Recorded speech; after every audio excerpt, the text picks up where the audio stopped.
Mesdames et messieurs, bonsoir. Qu'il est beau de voir une salle comble, si enthousiaste d'accueillir Stéphane Bern malgré tout aujourd'hui à l'Université Saint-Joseph. Notre rencontre va débuter par un court documentaire de présentation de notre université qui fête ses 145 ans cette année, à l'aube du premier centenaire du Grand Liban. Retour en images, en sons, en souvenirs et en avenir.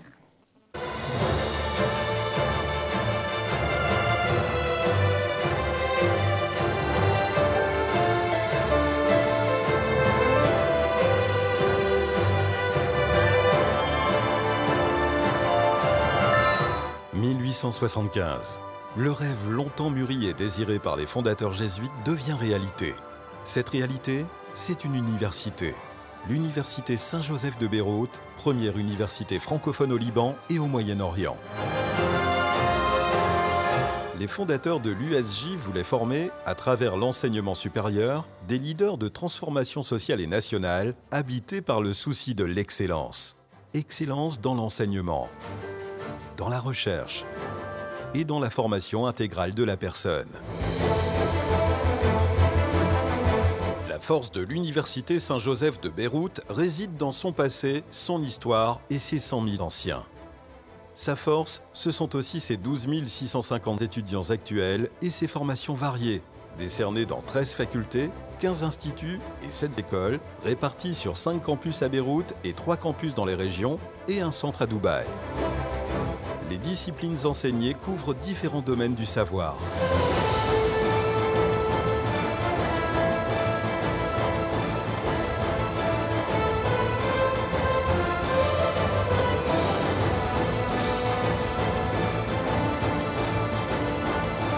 Université du dialogue, l'USJ est un véritable carrefour et un lieu privilégié de la coexistence où religions, cultures et langues se croisent pour former les meilleurs étudiants trilingues du pays et de la région et leur donner un passeport pour l'avenir.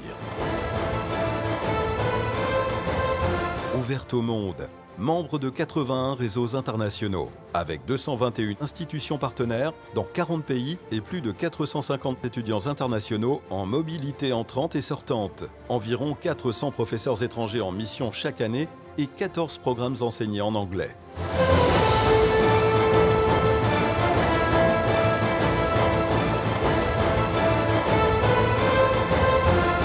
Véritable phare de la recherche et de l'innovation, l'USJ dispose de plusieurs structures de recherche, d'une multitude de laboratoires et de plusieurs pôles technologiques, Beritech et Pôle Technologie Santé. Un hôpital universitaire lui est affilié, Hôtel-Dieu de France. L'USJ, c'est aussi une vie culturelle animée, une maison d'édition, 2 théâtres, 2 musées, une bibliothèque patrimoniale, 7 chaires universitaires, un institut Confucius, un centre académique japonais et une université pour tous. Les étudiants sont la principale raison d'être de l'université qui leur permet ainsi d'évoluer dans un environnement sain, cadre de vie agréable, activités sportives, activités citoyennes.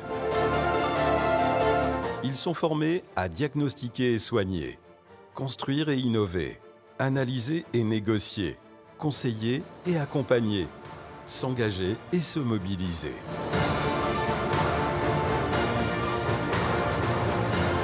L'Université Saint-Joseph de Beyrouth écrit l'histoire du Liban moderne en formant les élites de demain.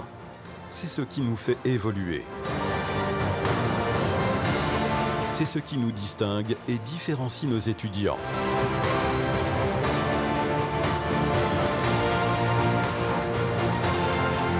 C'est ce qui fait de nous l'USJ.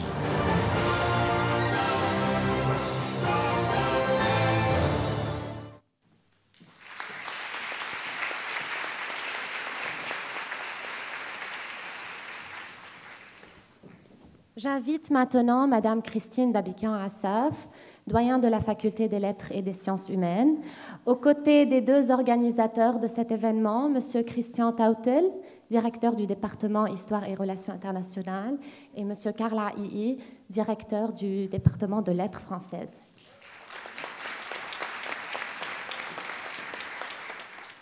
Révérend Père recteur, Madame la première conseillère de l'ambassade de France, Mesdames et Messieurs en vos titres et qualités, chers étudiants, chers amis.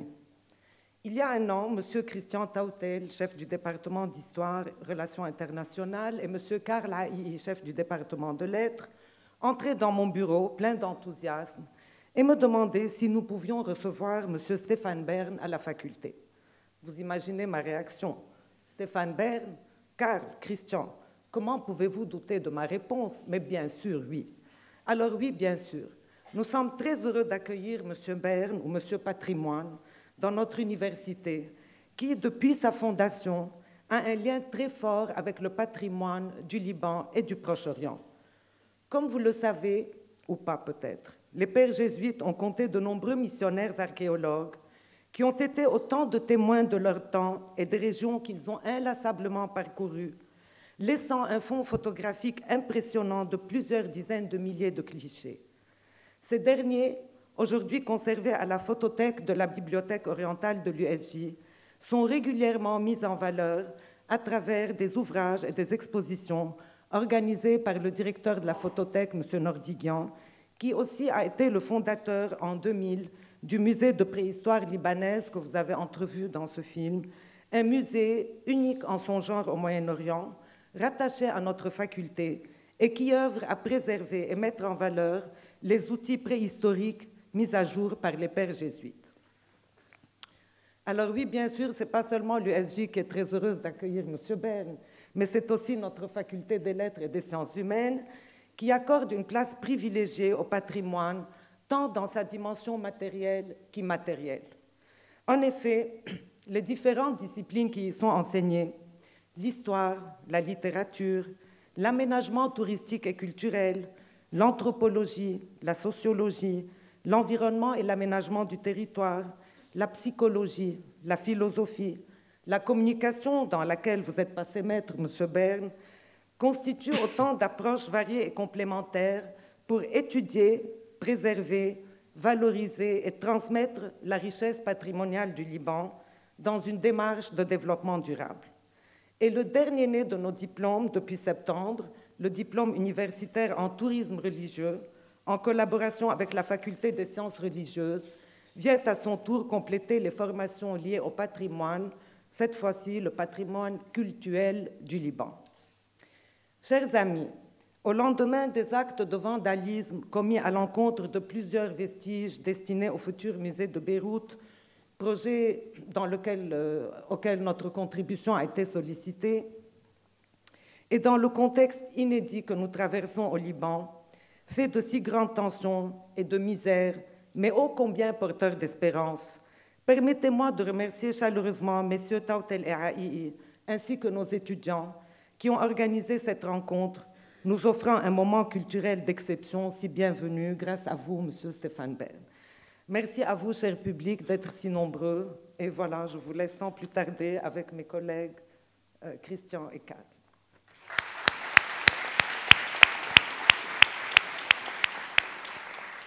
Bonsoir.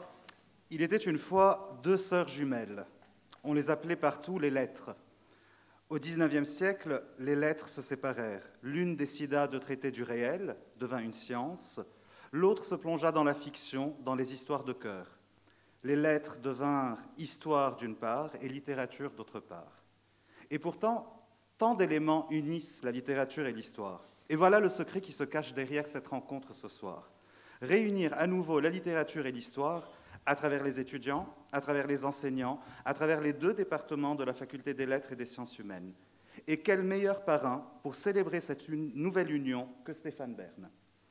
Celui qui marie si bien la petite histoire à la grande histoire, celui qui ouvre les portes closes pour dévoiler les grands en robe de chambre, selon la belle formule d'Alexandre Dumas.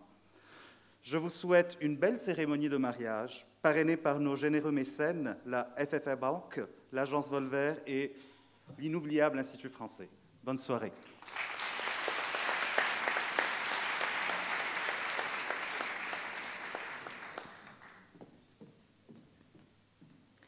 La parole est maintenant au professeur révérend Père Salim Dakash, recteur de l'Université Saint-Joseph de Beyrouth.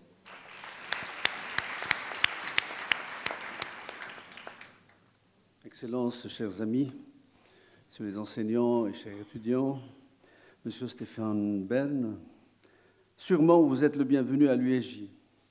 Ce n'est pas moi seulement qui le dis, mais c'est tout le public ici présent pour vous écouter et qui applaudit votre présence parmi nous et pour nous. Il faut applaudir. Merci beaucoup. C'est la francophonie profonde, sociale et culturelle de ce Liban, francophonie vivante depuis 1850 sur nos terres qui vous accueille. Cette francophonie est une partie essentielle de notre patrimoine, puisqu'il s'agit de patrimoine. Monsieur Bern, vous êtes une personne passionnée pour l'histoire, jamais sans géographie, pour le patrimoine, pour les grandes familles, pour l'art de vivre et de bien vivre. Notre université Saint-Joseph de Beyrouth, qui vit sa 145e année, a été toujours une école de vitalité, de courage, de conviction, de foi et de formation de générations d'hommes et de femmes au service de la nation et de la culture humaniste. Nous vous accueillons aujourd'hui dans des conditions de difficultés économiques et financières qui ouvrent sur une crise sociale bien dure, qui nous place encore une fois sur un mode de survie. Mais dans cette université et dans ce Liban, notre détermination au changement, notre combat contre la corruption et les corrompus, notre lutte contre les manipulateurs de tout ordre, notre effort pour l'excellence de nos diplômes ne fléchit point. Nous continuons notre mission car le destin du Liban a été toujours la culture, la beauté et la liberté. Merci d'être venus. Vous faites désormais partie de notre grande famille et de notre histoire. Merci beaucoup de votre présence.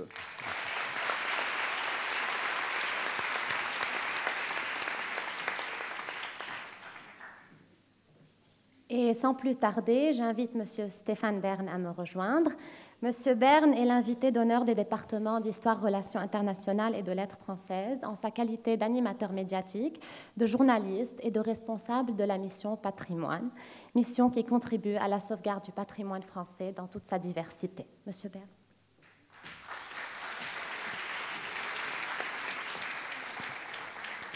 Merci beaucoup, Monsieur le recteur, Madame le doyen, Mesdames et Messieurs. Le moment est pour moi très, très étrange. Je ne m'attendais pas à un tel accueil. Je suis d'ailleurs assez ému et je voulais vous en remercier. J'ai l'impression que je suis l'objet et que je vous fais... C'est une imposture. C'est que je ne suis pas celui que vous croyez. Pourquoi? Mais quand Christian et Karl m'ont invité, évidemment... les lettres d'un côté, l'histoire et les relations internationales de l'autre. Évidemment, plein d'inconscience, j'ai dit oui tout de suite. Pourquoi? Parce que c'est mon premier voyage au Liban. Je rêvais de découvrir le Liban, lieu de terre non seulement de contraste, mais d'histoire, terre de patrimoine religieux particulièrement. Et donc, j'ai dit oui, mais je me sens un imposteur. Pourquoi? Parce qu'aucun de mes livres n'a justifié que les écrivains s'y intéressent, cher Karl. J'aurais publié 60 environ, mais si vous voulez, ce n'est pas de la haute littérature, ce sont plutôt des documents. Et puis l'histoire, je m'interroge, Christian, parce que je ne suis pas historien. On me le reproche assez, d'ailleurs. Mais en même temps, je suis un raconteur d'histoire. Et celui qui peut nous réconcilier, au fond, c'est Alexandre Dumas. Pourquoi Alexandre Dumas? Parce que peut-être vous, comme moi, c'est celui qui m'a donné envie d'aimer l'histoire.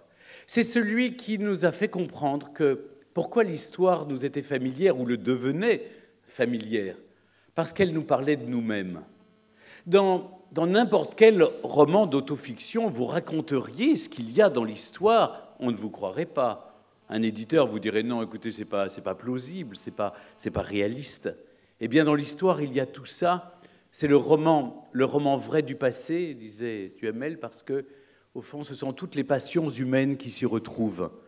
Et ces passions humaines nous permettent à nous de nous identifier à cette histoire. Et c'est peut-être ce que je fais avec Secret d'Histoire. Je vais laisser...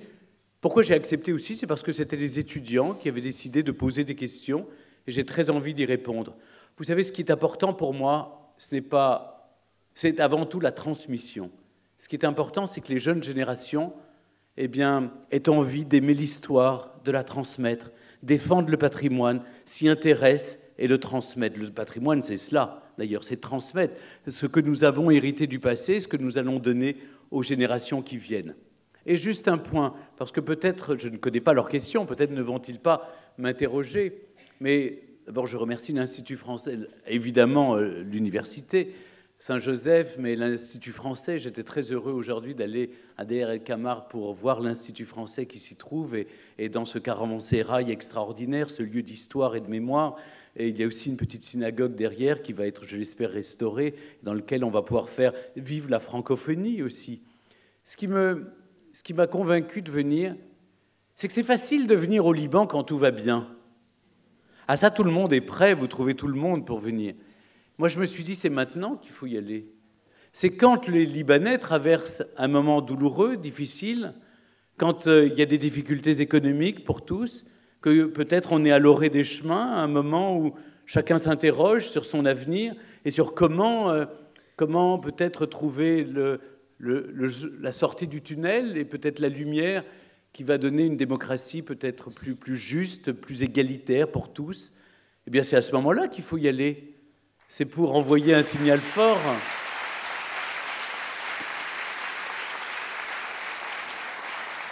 Mais évidemment, comme je suis aussi Monsieur Patrimoine, nommé par une mission bénévole, on en parlera peut-être, par le président de la République française, je lui ai demandé son avis, et il m'a tout de suite dit, il me dit, tu dois aller au Liban. Et voilà. Je ne suis pas grand-chose, peut-être simplement des liens, ce lien très fort. Vous savez, votre université a 145 ans, le Liban va avoir 100 ans. Le 1er septembre 2020, eh bien, sur les marches de la résidence des Pins, qui est la résidence de l'ambassadeur de France, eh bien, là où a été proclamé le Grand Liban. Je pense que tous ces anniversaires tombent à propos pour rappeler une chose très forte, c'est que je n'ai jamais autant senti que chez tous mes amis libanais l'amour de la France et chez les Français l'amour du Liban. Donc croyez bien, je le dis de tout mon cœur, avec beaucoup de sincérité, on ne vous oubliera jamais, on ne vous laissera jamais tomber, nous aimons le Liban et j'espère apporter simplement ma modeste contribution pour vous le dire avec mes mots, en tout cas avec tout mon cœur, en toute humilité. Je suis juste arrivé, le cœur ouvert et les yeux aussi ouverts, pour découvrir les beautés de ce Liban. Et voilà, j'ai déjà plein d'images dans la tête grâce à ces deux hurluberlus qui m'ont fait vivre un train d'enfer. Mais je veux dire, tout ce que je découvre m'émerveille et je n'ai qu'une envie, c'est de vous dire, on est ensemble maintenant, on ne lâchera pas et on va y arriver.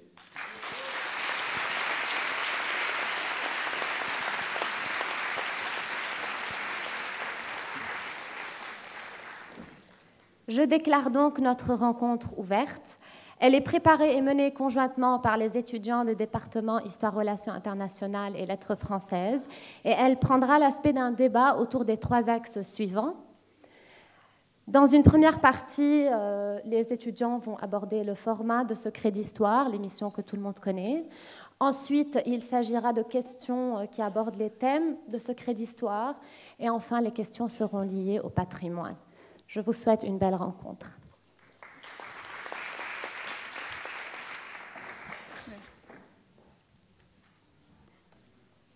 Bonsoir, Monsieur Bern. Voici la première question.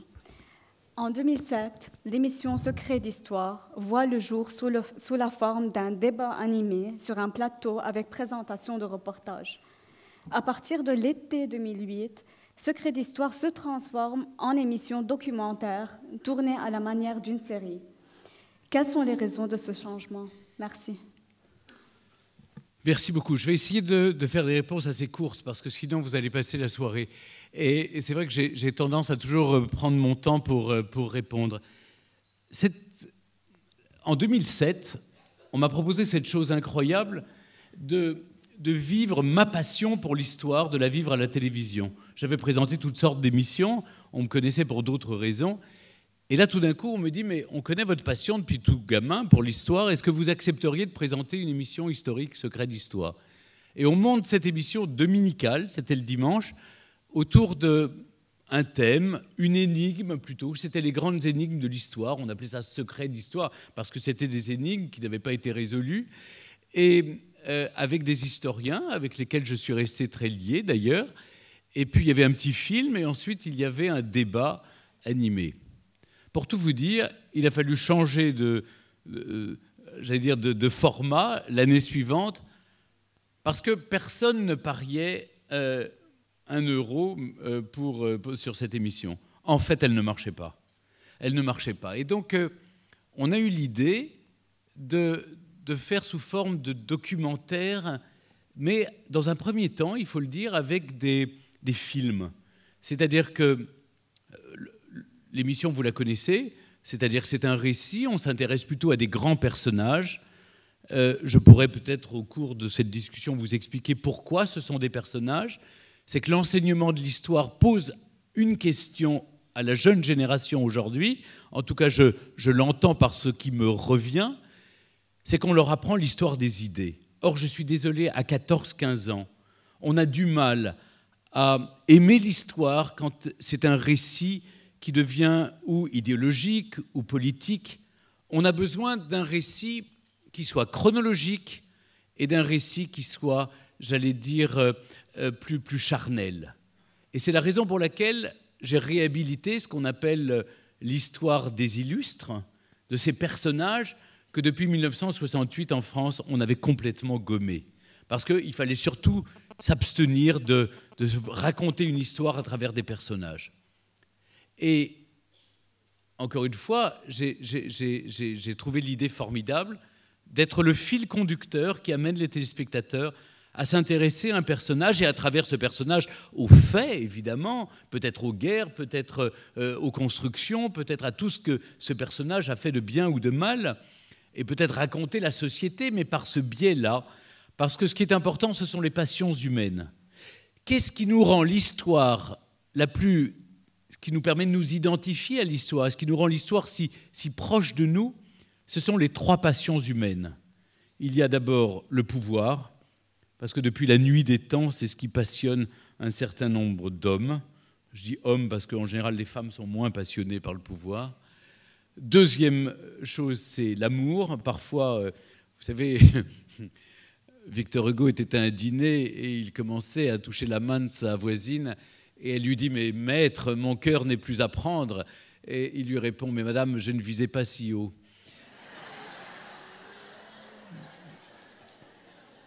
Donc, quand je dis l'amour, c'est sous toutes ses formes, évidemment, quand j'en parle dans les émissions. Et la troisième passion, c'est la fortune.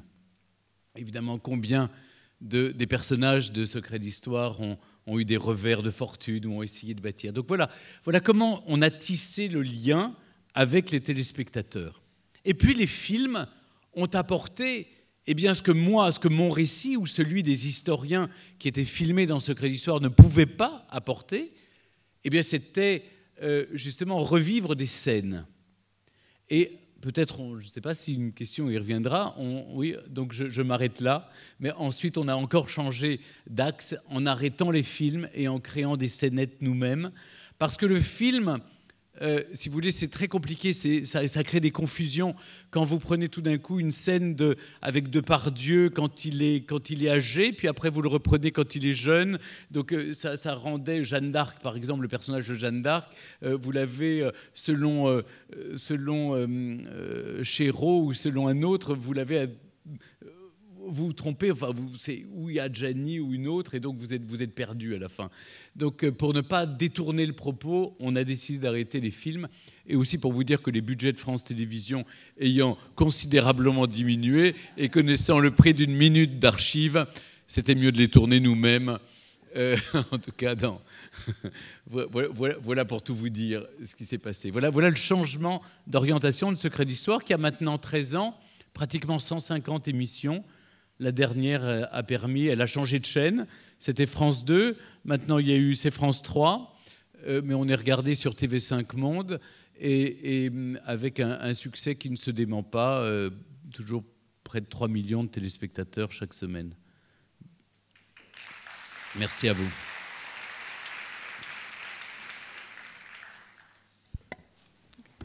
Bonsoir, Monsieur Bern. En 2017, le logo de Secrets d'Histoire se transforme. Quels sont les secrets qui se cachent derrière ce changement? Alors, je reviens aussi, c'est toujours sur le format en tout cas, c'est toujours trouver des personnages qui vont faire rêver, en tout cas qui, partant, font rêver et qui en même temps vont nous permettre d'aller derrière dans les coulisses. Vous savez, je crois que le recteur le disait très justement, on parlait de géographie. Il y a une géographie de l'histoire. Le secret d'histoire, c'est de se tourner dans les lieux où l'histoire s'est écrite. Alors, il y a un côté ridicule de ma part d'être toujours avec une lampe torche et d'ouvrir des portes. Toutes les parodies que vous verrez sur Internet me montrent en train d'ouvrir des portes. Mais au fond, c'est en cela que vous comprenez l'histoire. Je vous raconte une anecdote. J'ai la chance de tourner souvent le lundi au château de Versailles parce qu'il est fermé au public et on me laisse aller et venir. Et j'ai fait une des premières émissions sur Marie-Antoinette pour essayer de comprendre ce qui s'est passé le 6 octobre 1789 lorsqu'elle est allée chercher les enfants, elle s'est trompée, enfin, elle est descendue par en dessous et puis le roi arrivait directement de sa chambre, etc. Comment ils n'ont pas réussi à se croiser? Mais le plus simple, c'est d'être dans la chambre, de pousser les portes, d'aller derrière la balustrade, vous poussez la porte qui est, comme on dit, sous tenture, et vous prenez l'escalier, vous voyez, il y a donc une géographie de l'histoire qui est importante pour emmener le téléspectateur là où lui n'a ni l'autorisation de marcher sur le tapis, de pousser la balustrade, d'ouvrir la porte, il n'a pas la clé, etc. Donc si vous voulez, les gens dans les châteaux ou dans les lieux d'histoire se sont dit, lui, on lui fait plutôt confiance, je ne suis jamais reparti avec rien, et j'ai toujours laissé en place, et même souvent dans un meilleur état que l'état où on m'a reçu. Et donc, ils me font confiance. Et ça permet à des millions de téléspectateurs d'entrer dans les endroits où j'ai eu ce privilège, j'en ai conscience, hein, c'est un privilège unique, d'être là où vous pouvez raconter l'histoire. Mais je peux d'autant mieux la raconter que c'est purement... Il y a quelque chose de charnel. Moi, je suis un garçon émotif. J'ai besoin de ressentir les choses pour les transcrire auprès du public. Je vais vous raconter une autre anecdote. Il y aura beaucoup d'anecdotes, évidemment, mais je pense que vous attendez ça. Un jour, je faisais une émission, d'ailleurs, la semaine prochaine, on a une autre sur le prince impérial, mais je faisais une émission sur l'impératrice Eugénie. Et on m'a apporté, comme vous savez, le prince impérial est mort dans des conditions terribles, tué par les Zoulous, à la fin du 19e siècle en Afrique du Sud, et on a renvoyé à sa mère, l'impératrice Eugénie, son sac de voyage. Et on me donne son sac de voyage. Donc je l'ouvre, et vous sortez un nécessaire de toilette, et puis son écritoire. Et tout d'un coup, vous avez l'écritoire, et il y a encore la trace sur la page blanche. Vous voyez, quand vous écrivez des lettres les unes sur les autres, il y a encore sur la première page, il y a encore la trace de la dernière lettre qu'il a écrite. Et donc tout d'un coup, vous avez des émotions qui vous prennent. C'est un enfant qui est mort, vous le retrouvez là. Et puis tout d'un coup, j'ouvre son agenda, ce serait son téléphone portable d'aujourd'hui, vous voyez, avec ses numéros de téléphone. Enfin, les numéros de téléphone, non, le téléphone n'existait pas, mais en tout cas avec son carnet d'adresses. Et justement, je vous parle du téléphone parce que je vais à H, il y a marqué Haussmann, baron Haussmann. Et alors je me dis, tiens, il habitait sans doute boulevard Haussmann à Paris. Non, en fait, il habitait 3 rue Boissy-d'Anglas, qui est juste à côté de la rue du Faubourg Saint-Honoré, pour ceux qui connaissent Paris. Et c'était incroyable, j'attendais presque de voir le numéro de téléphone, vous voyez, mais c'est ça, j'ai besoin de ressentir ce genre de choses dans Secrets d'Histoire, de ressentir l'émotion, de toucher au plus proche de l'histoire pour pouvoir la raconter. Parce qu'avant tout, ce sont des êtres de chair et de sang qui ont aimé, qui ont vécu, qui ont souffert et qui nous racontent notre histoire. Et c'est en cela que ça vise à l'universel. Donc voilà tous les changements dans Secrets d'Histoire pour arriver. Et les changements continuent. Parce que pendant un temps, on m'a reproché d'avoir une vision unilatérale de l'histoire. Eh bien, par exemple, quand on a décidé de changer aussi d'angle. Quand on a fait Louis XIV, eh bien, on a fait en 2 émissions pour l'anniversaire de 300e anniversaire de Sa mort, on a 400e anniversaire, je crois. J'ai un problème avec les chiffres, moi. Et alors, tout d'un coup, j'ai dit, mais attendez, ce qui est important, c'est de faire l'envers du soleil, de montrer la part d'ombre aussi. Non pas d'instruire son procès, mais de dire aussi tout ce qui n'allait pas. Et de même, quand on a fait... Ça m'a beaucoup amusé parce que j'ai fait une émission sur Isabelle la catholique. Et alors, cette émission a fait beaucoup parler en Espagne parce que, évidemment, il y avait certains qui disaient qu'il faut la canoniser, Sainte Isabelle la catholique. Donc il y a dans l'émission des gens qui disent que c'est une sainte, et d'autres dans l'émission, Robert Badinter, qui raconte au contraire l'expulsion des Juifs d'Espagne, et que donc elle porte à son débit, si vous voulez, un certain nombre de choses qui sont négatives. Et je pense qu'à travers un personnage, vous pouvez regarder de façon plus objective toute l'histoire. Moi, je suis celui qui apparaît le moins dans les secrets d'histoire, et c'est tant mieux.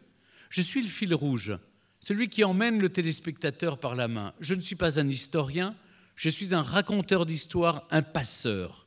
En revanche, ce sont les historiens qui sont mis à l'honneur. C'est pour ça que les historiens en France ne m'en veulent pas du tout. D'abord parce que ils ont trouvé un type qui fait vendre leurs livres. Et donc, ils sont très contents. Je suis devenu leur meilleur agent commercial. Et donc, ils sont très contents et ils tapent sur d'autres, mais pas trop sur moi.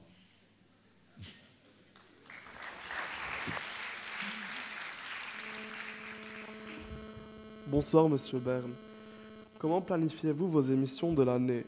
En fonction des experts qui sont interrogés lors de l'émission, des événements de l'actualité, ou simplement en fonction de vos envies de discuter de tel ou de tel personnage ? Alors, le choix des secrets d'histoire se décide d'abord entre mon producteur, Jean-Louis Remilleux, qui est mon producteur historique, et moi, selon d'abord un calendrier d'anniversaire. Le 300e anniversaire de la mort de Frédéric de Prusse. Là, il y a l'anniversaire de la naissance de Beethoven aussi. Donc, je vais partir à Vienne la semaine prochaine faire une émission sur Beethoven. Donc, en fait, c'est les anniversaires. La mort de Saint-Louis, ça a été... Donc, on prend prétexte les 300 ans de Joséphine de Beauharnais, le bicentenaire de sa mort, pardon. Enfin, des anniversaires qui permettent de donner un éclairage. Donc, il y a d'abord les anniversaires. Et puis, je vais vous dire beaucoup plus que les experts. Parce que les experts, après, vous les trouvez. La littérature est abondante, les historiens publient énormément. On prend les personnages, les experts les plus pointus dans le domaine. Récemment, j'ai fait sur les Borgia. Vous avez Jean-Yves Borriaud, vous avez les plus grands historiens qui sont vraiment au plus au fait et qui ont, dans les avancées même de la recherche historique, qui est une science humaine, et donc la recherche historique évolue. Et puis, vous le savez tous, l'ADN a permis aussi de la recherche ADN a permis de faire de grandes avancées sur le plan de la historique. En revanche, moi, ce qui m'intéresse, ce sont les lieux. Je vous parlais à l'instant de la géographie de l'histoire. Il m'est arrivé souvent de découvrir des lieux méconnus du grand public en me disant, ben voilà, là, je planterai bien les caméras pour raconter un secret d'histoire. Ça m'est arrivé en allant à Turin l'année dernière pour faire l'émission sur Ramsès II. Je ne sais pas si vous le savez, c'est sans doute la plus grande collection d'objets d'égyptologie après le musée égyptien du Caire. La plus grande collection sur Ramsès II est sans doute à Turin. Et profitant d'un moment de liberté, je suis allé voir le Palais Royal de Turin. Et là, j'ai découvert des collections telles que j'ai décidé qu'il fallait faire une émission sur Turin. Donc, qu'est-ce que je vais faire ? Je vais raconter, parce qu'en plus, ça rentre dans l'actualité politique, je vais raconter la naissance de l'Italie. Et donc, dans 3 semaines, je crois, je vais partir à Turin, utiliser ce décor du Palais Royal de Turin pour raconter la naissance de l'Italie. L'Italie moderne, évidemment. Naples m'a donné des idées. C'est pour ça que j'ai fait 2 émissions. J'aime tellement Naples que j'ai fait une émission sur les deux ennemis, Marie-Caroline, reine de Naples, et Marie-Caroline Bonaparte. Donc les deux ennemis. Mais ça crée des personnages. Le Portugal, enfin, chaque fois, donc soyez sûrs qu'à force de voir des beautés au Liban, je vais finir par trouver un secret d'histoire et revenir planter mes caméras. Mais parce que voilà comment ça se décide. Et puis ensuite, vous passez dans le tamis de ce qu'on appelle la chaîne. La chaîne, c'est la direction de France Télévisions. Et là, je dois le dire, je rends hommage au service public audiovisuel français.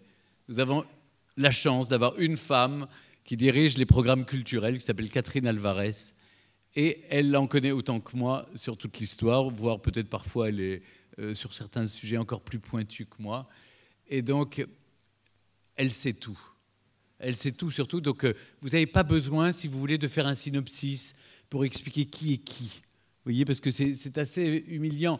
J'ai vu mon âge, si vous voulez, j'ai vu des gens de plus en plus jeunes diriger, des gens qui ont vraiment réussi, vous voyez, qui sont montés dans les échelons de la hiérarchie, qui sont devenus les patrons de chaîne. Et donc, vous êtes obligé d'expliquer parfois qui sont les personnages dont vous allez parler. Mais elle sait tout, donc j'ai la chance d'avoir... on est dans une conjonction incroyable où elle a cette appétence, où j'ai réussi à trouver un refuge parce que sur France 2, vous l'avez peut-être remarqué, la programmation de Secrets d'Histoire était devenue un peu erratique. C'était un jour, je servais de bouche-trou de temps en temps. Et donc, j'ai dit, écoutez, moi, ce qui me ferait plaisir, c'est... Je préfère avoir moins de prétentions, mais que je sois là tous les lundis, vous voyez. Ça m'arrange bien, le lundi, 20h30. La concurrence est féroce. En face, ils mettent tous les grandes séries, etc. Mais je me dis, il y a une niche pour des gens qui sont passionnés d'histoire. Et puis surtout, je dois dire, TV5 Monde diffuse dans le monde entier. Et j'ai comme ça des amoureux de Secrets d'Histoire partout dans le monde. Et on est une sorte de communauté sympathique. Et donc, voilà, tant qu'il y aura des téléspectateurs et qu'on me laissera faire cette émission, je continuerai. Mais voilà comment se décide le choix. Mais c'est assez simple, on se fait des listes. Et alors, je réponds quand même par avance à une chose. Parce que j'aime bien être mon propre avocat du diable. On me dit, mais oui, mais dans Secrets d'Histoire, il y a je ne vais pas vous imiter Jean-Luc Mélenchon ou Alexis Corbière, mais ils ont écrit, en tout cas, à la direction de France Télévisions pour dire, on n'a rien contre lui, il est plutôt sympathique, etc.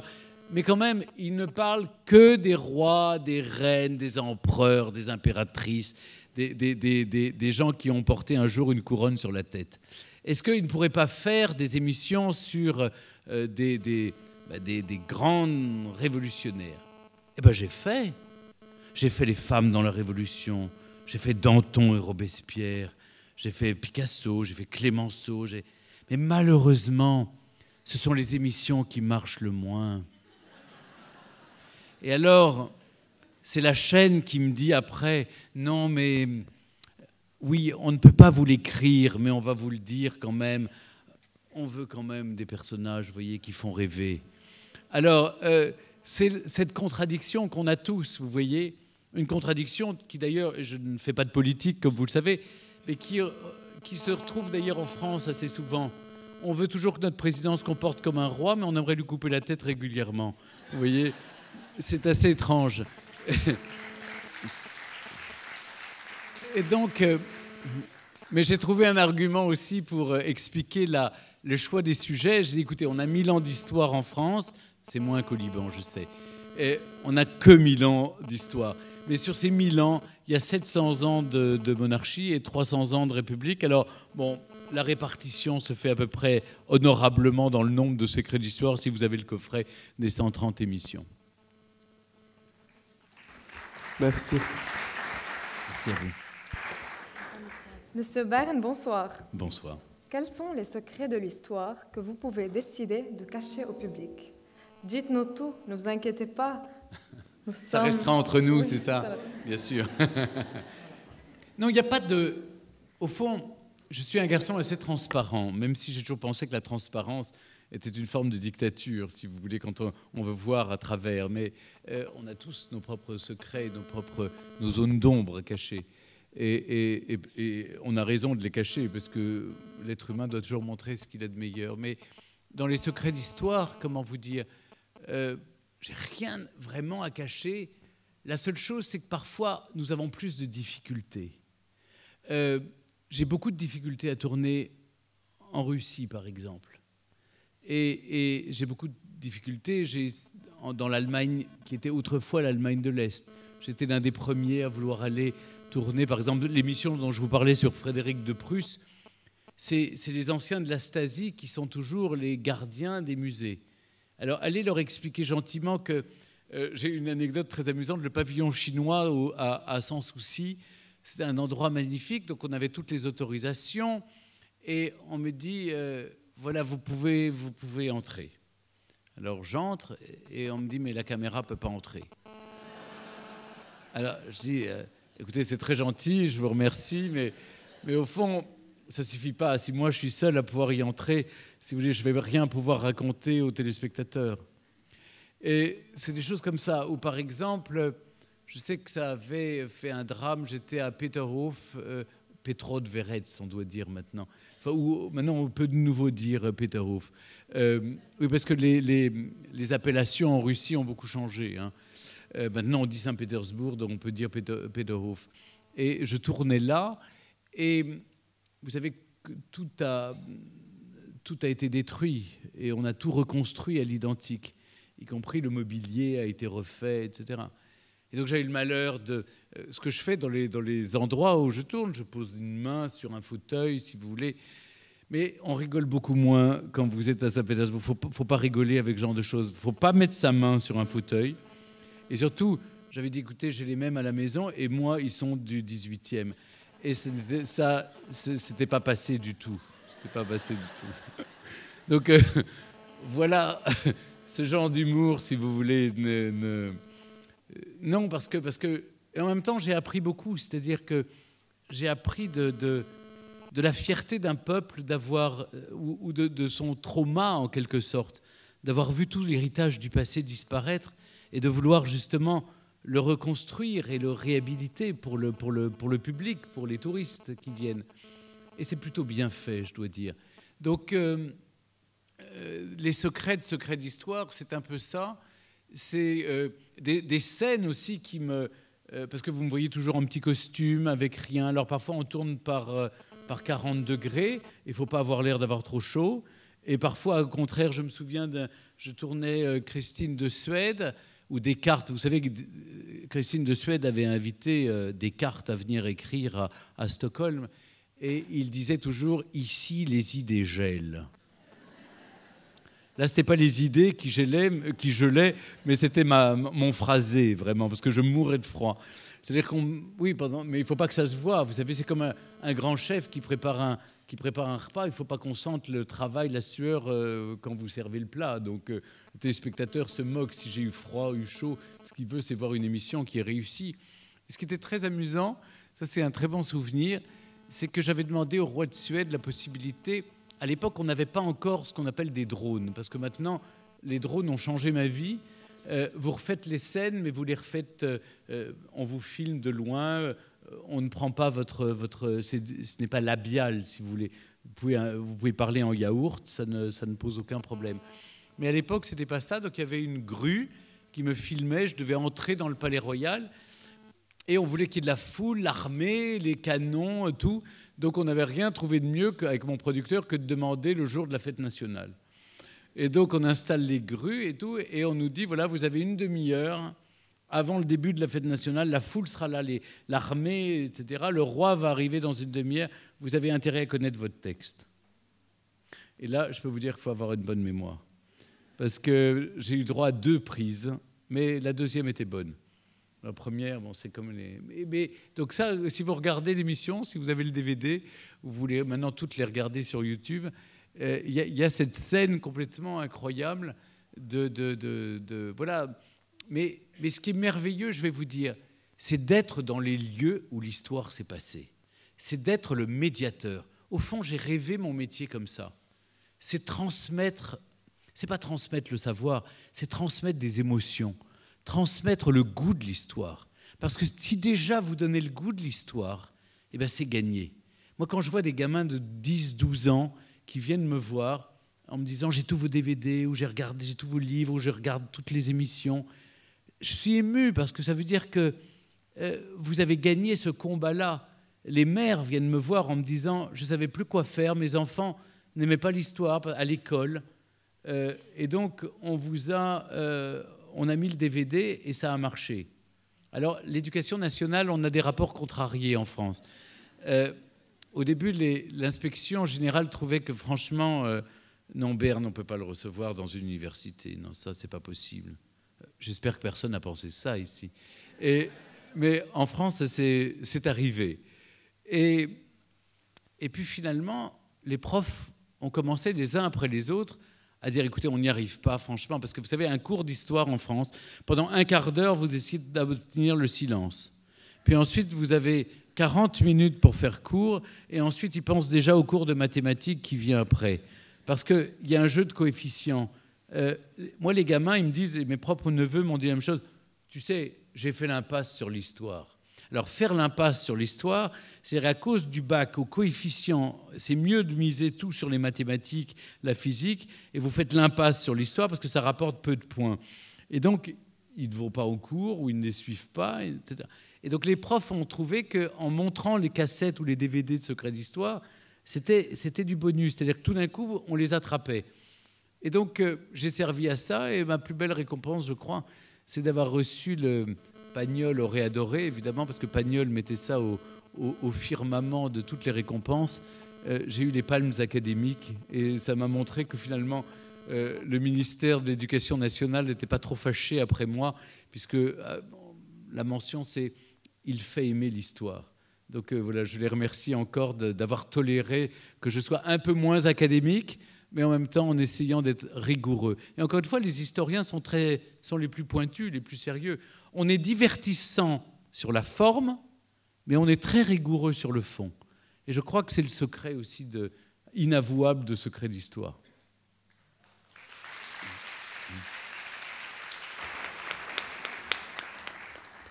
Bonsoir, monsieur. Les reconstitutions qui sont mises en scène dans Secrets d'Histoire rappellent les films et les séries historiques qui ont beaucoup de succès sur Netflix, par exemple. Très brièvement, est-ce que vous pensez que la mise en scène de l'histoire est le meilleur moyen de la transmettre, surtout à un jeune public ? Je crois effectivement que c'est difficile.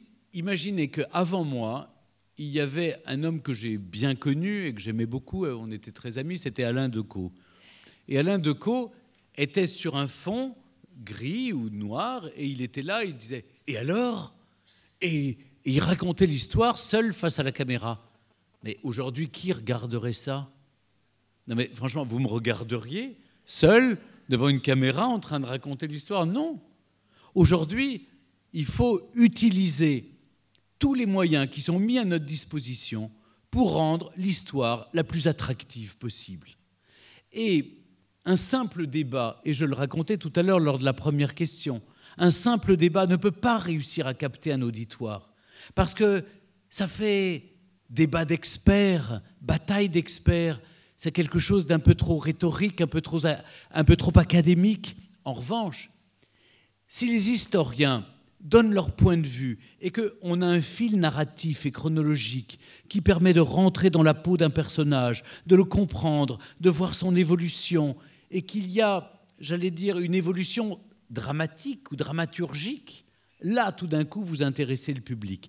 Et d'autant plus que les reconstitutions historiques, dès lors que maintenant elles sont faites par des personnages qui incarnent et non pas des vieux films qui peuvent paraître un peu détourner le propos, ou en tout cas créer une confusion, eh bien, vous entraînez un jeune public en illustrant.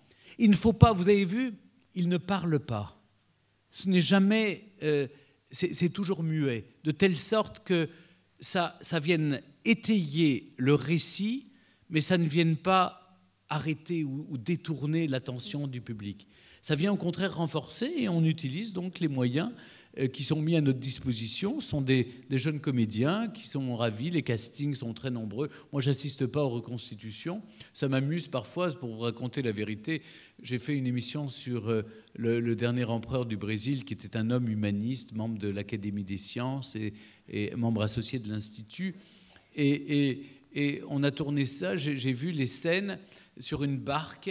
On a l'impression, il fait coucou comme ça, c'est très amusant qu'il voit la France lointaine, il est sur l'océan Atlantique, donc il y a des vagues. Ça a été tourné sur un bassin, un bassin pas très loin de Paris, et sur une barque, parce qu'évidemment on n'avait plus l'argent pour reconstituer ça sur un bateau, sur les flots, si vous voulez. Mais le tout, c'est formidable, parce que ça marche, les gens y croient. Et encore une fois, ce qui m'importe, c'est la rigueur historique du propos. Voilà, je peux tout accepter, mais jamais j'ai une accusation sur « vous vous êtes trompé ». Parfois, et vous voyez, je fais des digressions, ça permet aussi de porter un jugement. Parfois, sur une émission sur le duc d'Aumale, qui, vous le savez, qui en 1830 a fait la conquête de l'Algérie, on a eu tout un débat en France en disant « comment ose-t-il faire l'apologie de la colonisation ?» J'étais bien en peine de répondre. Je dis, mais raconter l'histoire, ce n'est pas porter un jugement. Évidemment, ça serait à refaire, ça serait pure folie. Je ne fais pas l'apologie de ce qui s'est passé en 1830. Je raconte la prise de la Smala d'Alger en 1830. Je rends hommage d'ailleurs à Abdelkader. Mais raconter l'histoire, ce n'est pas prendre parti pour ou contre. C'est simplement la raconter factuellement. Mais aujourd'hui, je prends conscience que c'est devenu difficile parce qu'on aimerait donner à tout récit historique une portée politique ou une portée idéologique. Et il faut s'abstenir de le faire. Il faut le faire de la façon la plus neutre possible, tout en... Le seul moyen que j'ai trouvé, c'est donner la parole à certains historiens et à ceux qui pensent un avis contraire, et que c'est cette confrontation qui, en prenant le téléspectateur pour quelqu'un d'intelligent, eh bien, lui laisse le choix de réfléchir. Merci. Merci. Est-ce que je suis trop long dans mes réponses? Non, ça va, c'est le bon format. 3 minutes? Il faut que j'ai 3 minutes par réponse. Très bien. Alors, en fait, Karl, il faut me faire ça quand je suis trop long. Ou ça, mais c'est des gestes que j'aime pas beaucoup. Vous savez. Voilà, je sais que certains ont lu ma biographie, donc ils savent exactement d'où je viens. Bon. Bonsoir, Monsieur Baird. Nous remarquons que vous consacrez un épisode à Agrippine, mais pas à Caligula, à Gilles de Rais, mais pas à Erzébeth Báthory. Quels personnages ne seront jamais sujets d'un épisode? En d'autres termes, quelle personnalité éviteriez-vous aujourd'hui et pour quelles raisons? Il y a déjà un premier obstacle, c'est que je m'abstiens de parler de tout ce qui y est, a priori, la Seconde Guerre mondiale, parce que d'abord d'autres historiens, enfin de vrais historiens le font sur l'antenne, et que on me laisse faire des personnages contemporains. J'ai fait une émission sur le général de Gaulle. D'ailleurs, pour la première fois, la famille de Gaulle a autorisé que je puisse tourner à la Boisserie, là où a vécu le général. Récemment, sur la famille royale d'Angleterre, j'ai tourné Élisabeth II et Philippe, puis Charles, etc. Mais, si vous voulez, la plupart du temps, ce sont des personnages de l'histoire classique, plus ancienne possible. C'est une question d'attractivité. Un proverbe français dit qu'on n'attrape pas les mouches avec du vinaigre. J'ai une mission, c'est que si je fais moins de 2 millions de téléspectateurs, on me dit « vous êtes gentil, Monsieur Baird, mais là, ça ne marche plus du tout ». Alors, bientôt, vous serez dans le placard des anciens de la télévision et on va se passer de vos services. Donc, il faut quand même il faut faire de l'audience. Ça fait partie des contraintes, mais je crois qu'on peut créer dans un cadre contraignant, justement. Il faut que ce soit des personnages qui aient de la chair, qui soient intéressants, qui racontent une histoire. Et vous parliez d'Agrippine, ce qui m'a fasciné chez Agrippine, c'est que les femmes ont écrit l'histoire. Pourquoi il y a énormément de personnages féminins dans les coffrets de Secrets d'Histoire? Parce que c'est ma conviction profonde. Je pense que les femmes ont toujours écrit l'histoire, mais que les femmes, contrairement aux hommes, n'ont pas besoin qu'on leur érige des monuments, ni qu'on écrive leur nom en haut de ces monuments.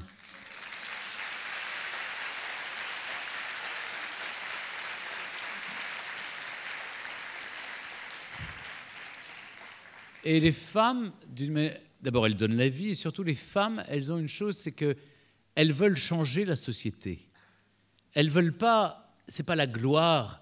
J'ai remarqué une chose, ça peut paraître bête, mais j'ai la chance de fréquenter quelques femmes et hommes politiques. Les hommes politiques, quand vous le nommez ministre, la première chose qu'ils demandent, c'est alors on va vivre où, la taille de l'appartement, la résidence, la voiture. Il y a une voiture. Vous voyez, le comble d'un homme politique, c'est de monter dans une voiture, mais il n'y a personne pour la conduire. Mais la femme, elle va d'abord demander alors avec qui je peux travailler, qui va faire quoi, quels sont mes moyens pour travailler, pour changer le monde. Et ça j'ai remarqué ça, et c'est intemporel. Ce que je vous disais ça pour l'histoire, ce sont des vérités intangibles depuis la nuit des temps. Et j'ai remarqué ça, les femmes écrivent l'histoire. Alors, elles n'avaient pas forcément le droit à la parole. J'aime toujours, j'ai fait une émission sur Olympe de Gouges. Olympe de Gouges, vous savez, c'est une grande femme révolutionnaire qui a dit cette chose que je trouve merveilleuse. Elle est montée un jour à la tribune, elle a dit « Les femmes n'avaient pas le droit à la parole sous la Révolution française. On l'oublie trop souvent. Hein, elles n'avaient pas le droit de parler et de s'exprimer publiquement. » Et elle a dit « On se fait bien couper la tête, on peut nous donner au moins le droit de parler. » Et je crois que c'est quelque chose qui m'a toujours frappé, c'est que ces femmes, elles n'étaient pas forcément en première ligne, mais elles étaient les épouses, les mères, les amantes, ce sont des femmes extraordinaires qui ont écrit l'histoire. Récemment, on a repassé Blanche de Castille ou Aliénor d'Aquitaine, des femmes qui étaient des femmes du Moyen-Âge extraordinaires, ou Anne de Bretagne. Vous avez comme ça des personnages. Alors moi, je m'abstiens d'une manière... Gilles de Rais, c'était il y a très très longtemps, c'était la première formule 2007 sur le mystère. C'était vraiment quand c'était encore les énigmes. Aujourd'hui, si c'était à refaire, je ne ferais pas une émission parce que je ne peux pas m'attacher à ce personnage. Je ne peux pas. Je ne peux pas m'attacher à des monstres. Je ne peux pas... J'ai besoin de pouvoir réhabiliter les personnages dont je parle. Pas forcément, d'ailleurs, les réhabiliter. Mais en tout cas, j'ai besoin d'avoir une empathie avec le personnage. Faute de quoi, je ne peux pas en parler. Et je pense que le public partage ce point de vue. On n'a pas envie de regarder une émission sur un monstre. On a Caligula, voilà, on n'a pas envie. Laurent de Médicis, les couleurs sont chatoyantes et en même temps il y a la face sombre. On parlait de la part d'ombre. L'ombre de l'histoire aussi, elle existe. Mais on a besoin d'abord d'être en empathie avec le personnage. Merci beaucoup. Monsieur Bern, bonsoir. Bonsoir. Dans quelle mesure pensez-vous que certains numéros de Secrets d'Histoire représentent une image véritable de l'Orient, une image qui dépasse les stéréotypes orientalistes du XIXe siècle? Vous posez une question complexe, qui est la manière de traiter l'Orient, et notamment dans des émissions à la télévision française. J'ai pris un plaisir fou à faire une émission sur Soliman le Magnifique, par exemple, ou sur Moulay Ismaël, qui est le Louis XIV, le contemporain de Louis XIV au Maroc. En fait, Soliman le Magnifique entrait dans une espèce de coffret qui était sur les grandes figures de la Renaissance. J'avais fait Henri VIII, François Ier, Charles Quint et Soliman le Magnifique. Vous pouvez rappeler que la France est alliée à Soliman le Magnifique contre l'ennemi héréditaire qui était l'empereur du Saint-Empire romain germanique. Il y a forcément c'est peut-être une vision très, très fausse, peut-être une vision très occidentalisée de l'Orient. Moi, j'essaye, si vous voulez, quand je suis sur place, je suis complètement gagné par l'atmosphère qui règne. C'est-à-dire, quand je suis à Topkapi, je me sens... je fais partie des meubles de Soliman, vous voyez. Quand je suis dans les palais des villes impériales du Maroc, je me sens faire partie, je suis toujours du côté du personnage. Donc je n'ai pas le sentiment de trahir. En revanche, les historiens sont souvent des historiens francophones. C'est la règle. Vous savez, chez nous, à Paris, c'est tellement compliqué de faire une émission, vous êtes obligé de sous-titrer, ça devient très complexe. On a besoin que les gens s'expriment en français pour plaire au plus grand nombre. Donc il y a peut-être une variable, en tout cas, qui est... Peut-être ce sont des Français qui ont une vision occidentale de l'Orient. Mais je crois pouvoir dire que les émissions qui ont été envoyées... Alors, pour tout dire, le roi du Maroc a vu l'émission sur Moulay Ismaël, il m'en a fait compliment. Et les autorités turques, au temps où l'émission est passée, c'était il y a quelques années, je dois dire, nous étions encore en très bons termes. Avec... Aujourd'hui, je demanderais moins l'imprimature. Eh bien, à l'époque, en tout cas, de l'émission, c'était il y a plus de 10 ans, sur Soliman le Magnifique, elle avait été appréciée. Donc voilà... maintenant, je rêve de faire d'autres émissions. Je me sens très levantin, vous savez, dans mon approche. Vous allez le sentir. L'Orient mystérieux me fascine. Et donc, j'aime bien si ça se voit dans les émissions. Merci.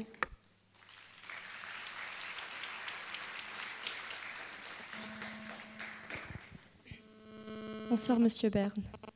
Plusieurs épisodes de Secrets d'Histoire sont consacrés à des personnalités venant d'Orient à partir de leur lien avec l'Occident, comme Soliman et François Ier, Soliman le Magnifique, Cléopâtre et Jules César, Moulay Ismaïl et Louis XIV. Est-il envisageable un jour de consacrer un épisode à une personnalité orientale sans ses rapports avec l'Occident, un épisode sur Saladin, Avicenne, la reine de Saba ou le roi Faisal d'Arabie? Merci. Merci pour cette question qui prolonge et complète la précédente. J'adorerais pouvoir vous dire oui.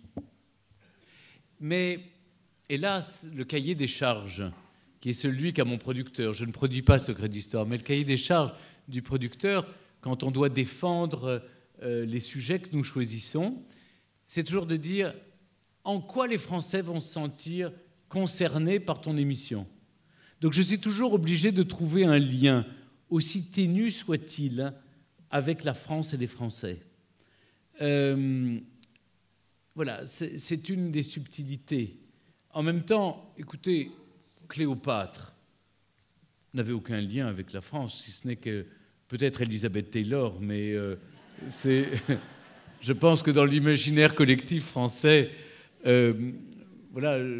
on n'a pas plus de proximité avec Jules César, qui, rappelons-le, a quand même des faits vers Saint-Gétorix. Donc je pense que je peux faire évoluer. Vous voyez, je discutais de cela, c'est drôle, il y a quelques semaines, non, il y a 3 semaines exactement, avec le président de l'Institut du monde arabe, qui est Jack Lang. Je visitais l'exposition Aloula à l'IMA, et mon téléphone est fermé, hein, donc ça ne peut pas être moi qui fais de l'interférence. Donc je ne sais pas qui autour de... Mais je veux bien m'éloigner pour éviter le Larsen, c'est ça? Mais je vous assure, mon téléphone est fermé. Hein. Donc je discutais avec lui, il va faire une émission sur les divas de l'Orient, Férouz notamment. Et je me dis que là,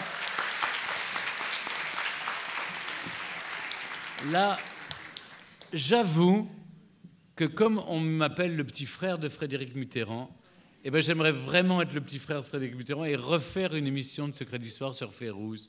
De même que je trouve que Kalsoum mérite aussi une émission, qui sont des personnages qui m'ont toujours fasciné. Mais voilà, j'aime cette région, vous le savez. J'adorerais faire une émission sur l'ancêtre du roi, sur le roi Hussein, par exemple, que j'ai eu la chance de connaître et d'interviewer. Ce sont des personnages complexes, ce sont des personnages qui sont ambivalents, qui sont des hommes politiques fins, etc. Et en plus, où je n'ai pas de risque, si vous voulez, de me prendre les pieds dans le tapis, parce que je dois évidemment m'abstenir de tout jugement politique. Voilà. Mais c'est intéressant parce que ça raconte une région, ça raconte... voilà. Donc je crois qu'après ce voyage au Liban, je vous promets une chose, je vais trouver toutes les manières possibles de revenir. D'abord parce qu'une raison très personnelle. Nous avons planté ce matin un cèdre. L'arbre de Dieu, un cèdre dans la réserve protégé de Barouk. Et donc, on m'a dit qu'il repoussait de quelques centimètres, entre 3 et 10 centimètres tous les ans. Mais j'ai quand même envie de le voir grandir un peu. Donc je pense programmer d'autres voyages pour venir le voir grandir. Il est très beau. Et d'abord, vous vérifiez, parce que Wissam qui l'a planté et qui m'a donné toutes les explications, et je peux vous dire qu'ils font un travail extraordinaire pour la biodiversité, la biosynthèse, des produits extraordinaires. Et vraiment, ça fait plaisir de voir que si autrefois il y avait je parle déjà patrimoine, vous voyez, il y avait 75 millions de cèdres, aujourd'hui il y en a encore 5 millions, mais il faut les protéger.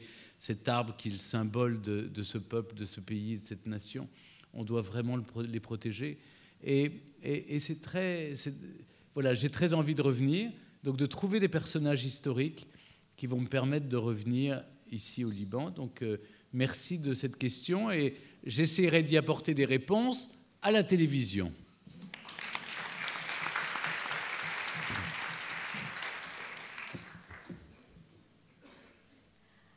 Bonsoir, M. Bern.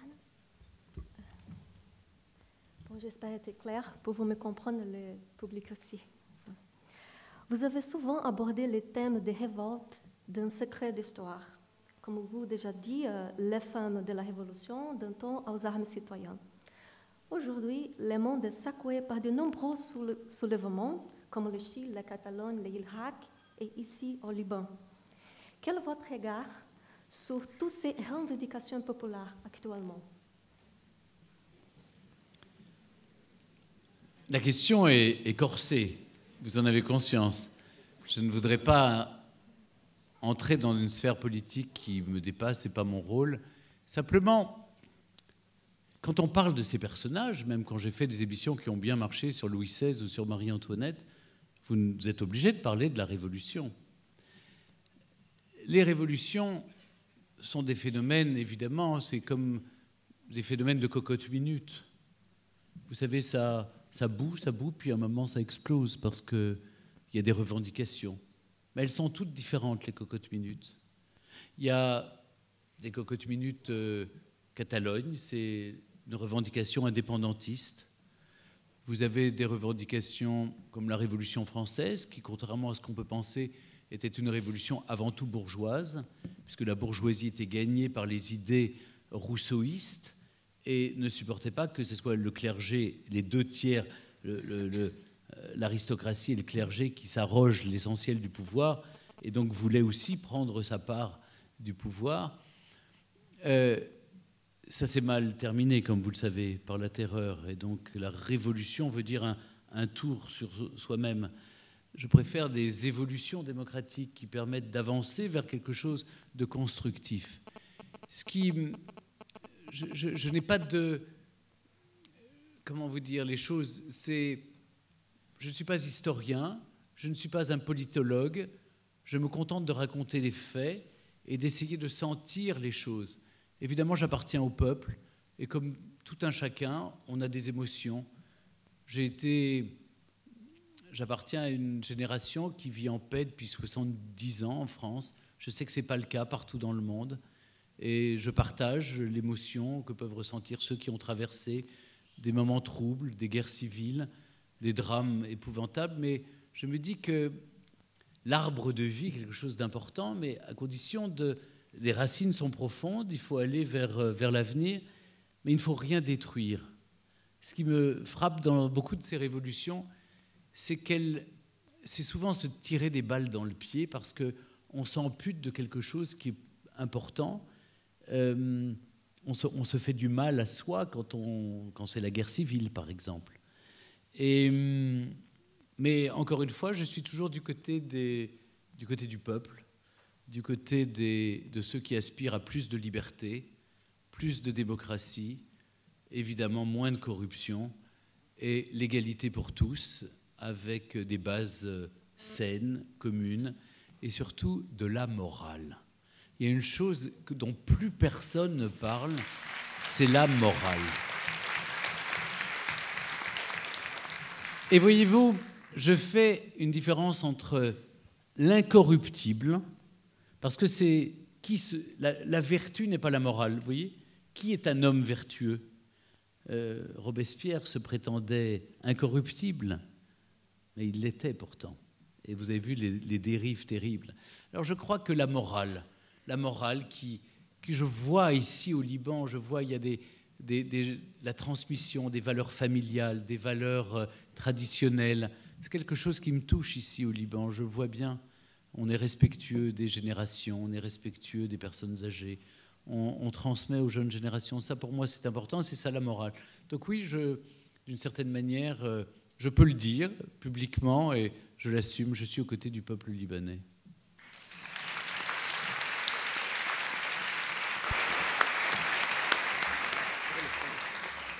Bonsoir, Monsieur Bert. Bonsoir. Vous êtes très respectueux tous. Hein. Vous pourriez m'appeler Stéphane, en fait. Mais bon, je sais que vous avez eu des consignes de Christian qui a dit « Avant chaque question, il faut dire Monsieur Bern ». J'ai juste l'impression d'avoir 100 ans et d'être un monument qui a besoin d'être restauré. Que pensez-vous alors du rôle des femmes dans ces révolutions, surtout au Liban et au Moyen-Orient? Le rôle des femmes dans les révolutions, ce sont des femmes qui sont des filles, ce sont des mères, ce sont des sœurs. Aucune femme au monde n'a envie que ses enfants meurent. Elles ont toute envie, au contraire, qu'il y ait la justice pour chacun de ces enfants et qu'ils aient toutes les chances de leur côté de pouvoir payer des études, de pouvoir nourrir d'abord, parce que le recteur parlait justement d'une période de survie. Les difficultés économiques sont terribles ici au Liban, je le sais. Et nous sommes ici des privilégiés d'avoir pu être ensemble, réunis. J'en ai conscience. Mais au moins que cette conscience nous permette de parler pour ceux qui ne peuvent pas parler, que notre voix porte pour ceux qui n'ont pas voix au chapitre. Et que, oui, les mères sont aux premières lignes, d'abord parce qu'elles sont fières, elles n'ont pas peur, mais elles veulent simplement donner le meilleur à leurs enfants, leur permettre de vivre dignement, de faire des études, d'avoir une carrière, d'avoir un métier qui leur plaise. Je suis admiratif des femmes. J'ai vu des femmes, vous savez, j'ai assisté dans ma vie, parce que j'ai quelques années de plus que vous, à un certain nombre de révolutions. Je suis allé à Bucarest à la fin 89, début 90, au moment de la Révolution. J'ai vu les femmes dans la rue. Elles l'ont faite, la Révolution, pour demander la démocratie, pour qu'elles demandaient où étaient leurs enfants qu'on leur avait volés, etc. Vous savez, j'ai été dans les orphelinats, j'étais avec ces femmes. Donc, c'est des images qui resteront gravées à jamais dans ma mémoire. Et donc, ça forge votre propre personnalité et qui vous êtes. Je vois ces femmes, j'ai vu ces femmes tunisiennes aussi, qui ont gagné des batailles. J'espère qu'elles les gagneront toutes, parce que j'ai beaucoup d'admiration pour elles. Je vois les femmes libanaises aussi. D'abord parce qu'il faut dire aussi que beaucoup de femmes libanaises vivent entre Paris, partout dans le monde. Elles sont très cosmopolites aussi. Elles sont très attachées au Liban. J'ai beaucoup de copines libanaises qui sont régulièrement à Paris et sont des femmes courageuses, des femmes qui se battent. Je pense à une amie notamment dont la mère se bat ici pour restaurer des sites antiques dans des villes. Et donc sa fille monte des loteries. Elle m'a piqué l'idée des loteries avec des Picasso qu'elle vend pour 100 €. Et ça marche. Et du coup, avec tout cet argent, on peut restaurer des sites antiques ici au Liban. C'est des femmes qui n'ont peur de rien. Moi, je suis admiratif. Ouais, les hommes, on est un peu plus douillets, vous savez, on est un peu plus côteleux, on a toujours peur, on calcule. Une femme ne calcule pas parce qu'elle doit donner la vie, elle doit donc nourrir ses enfants. J'ai peut-être une notion un peu ancestrale du rôle, et je suis très féministe en même temps. C'est-à-dire que pour moi, les femmes sont l'égale des hommes. Et je vois ici, voilà, je suis très heureux d'être une salle qui est majoritairement féminine. Et ça me fait plaisir. Donc oui. Les femmes gagneront, mais les femmes sont les égales des hommes et on a le droit de les critiquer autant qu'on critique les hommes. C'est-à-dire, si elles ont le droit de dire autant de bêtises que les hommes, et on a le droit de dire aussi qu'on n'est pas d'accord avec elles. Hein, je pense que tout le monde sera d'accord avec moi. Alors, question suivante. Ah, bonsoir. C'est monsieur Jean. Bonsoir, monsieur Stéphane Bern. Alors, on passe à la partie 3 sur la mission patrimoine. Après des tensions en fin d'année avec Bercy, qui voulait réduire le budget de votre mission patrimoine, vous aviez menacé de démissionner et vous avez obtenu gain de cause. Pourquoi certains décideurs politiques perçoivent votre mission comme un gaspillage des finances publiques ? Je ne sais pas si les hommes politiques ou les responsables politiques perçoivent ma mission comme un gaspillage d'argent public pour une raison simple. Ce n'est pas de l'argent public. Honnêtement, quand j'ai accepté cette mission du chef de l'État, je lui dis d'accord à condition que je sois libre. Et donc libre, ça veut dire bénévole. Tous mes frais de ma mission sont payés par moi. Et donc, je ne vis pas au crochet de l'État. Je n'ai pas de voiture, je n'ai pas de secrétariat, je n'ai pas de... Et celle qui porte tout le... Ma collaboratrice Ségolène, qui est ici dans la salle, qui m'a accompagné, bravo Ségolène, elle est à mes frais, à ma charge, et elle porte pourtant cette mission avec moi, et c'est très lourd. Mais j'ai refusé, le président m'a proposé une secrétaire, il m'a proposé un bureau à l'Élysée, il m'a proposé plein de choses. J'ai remercié et j'ai dit non, je ne veux pas coûter d'argent à l'État. En revanche, voilà, ça c'est la première chose. Oui, parce que, vous le savez, en France, c'est ça. C'est-à-dire que si vous avez une voiture, eh bien, en face, c'est une ligne comptable. Et il y a écrit « Payez une voiture » et il y a votre nom. Donc, moi, je n'ai pas envie que mon nom soit dans les registres, comme quoi j'ai été payé par l'État. Donc, je suis libre. Maintenant, Bercy, la jeunesse du loto du patrimoine, c'est quoi? C'est une idée que j'ai proposée au candidat Emmanuel Macron lorsqu'il était candidat à l'élection présidentielle. Je lui ai dit, voilà, il y a un truc qui marche en Angleterre, c'est le National Trust Lottery. Cette loterie qui, tous les ans, permet au National Trust d'entretenir le patrimoine. J'aimerais proposer ça. Un loto qui permettrait de donner de l'argent aux gagnants, parce que c'est un loto, et c'est la part de l'État qui est intégralement reversée au patrimoine. On ne prend rien aux gagnants. Les gagnants ont 72% des sommes. Par contre, c'est la part de l'État qui, au lieu d'aller pour d'autres causes, est un loto en plus supplémentaire qu'on invente. Ça ne prend rien à personne. Ça va directement pour le patrimoine.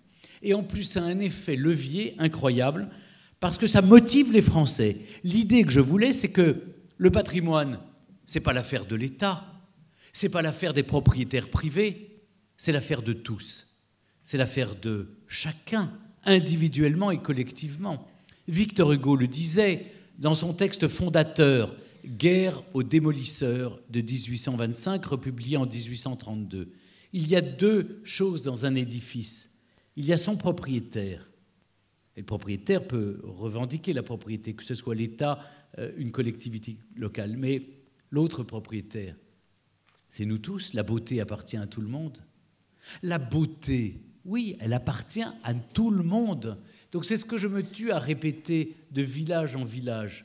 Quand je prône justement le respect du patrimoine, qu'il soit bâti ou naturel, que ce soit des paysages ou des éléments du patrimoine, d'archéologique jusqu'au patrimoine du XXe siècle, c'est que ça appartient à nous tous.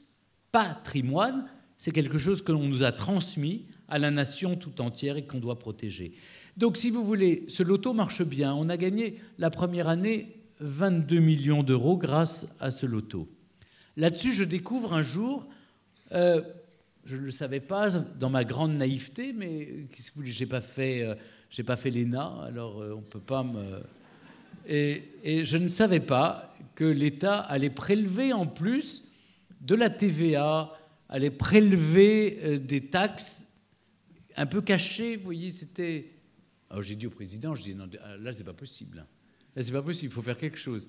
Tu ne peux pas me demander de trouver de l'argent pour sauver les églises, les monastères, les couvents, les châteaux, etc. Puis en même temps, sur un loto que je crée, qui est un loto supplémentaire, me le taxer pour d'autres choses. Alors il me dit, ah bah oui, mais c'est légal. Chaque jeu d'argent, il y a une taxe. Ah, je dis non, moi je ne marche pas. Parce que comment je vais expliquer aux Français qu'il faut qu'ils continuent à jouer s'ils ont le sentiment qu'il y a une partie qui va au trésor public? Alors on a essayé de trouver une solution. Le ministre de la Culture était nommé, le nouveau ministre de la Culture était nommé à ce moment-là. Il a pu faire cette annonce on a négocié ensemble avec le président de la République. L'État compense les taxes. Et donc, si bien qu'en première année, il y a eu 22 millions d'euros de loto, 21 millions de taxes, plus j'ai trouvé du mécénat avec des entreprises. Au total, on a pu investir 50 millions d'euros dans le patrimoine en péril. Et cette année, merci, ça a bien marché, il faut dire. Et cette année, en 12, comme ça, au mois de novembre, j'apprends que on revient sur la compensation des taxes.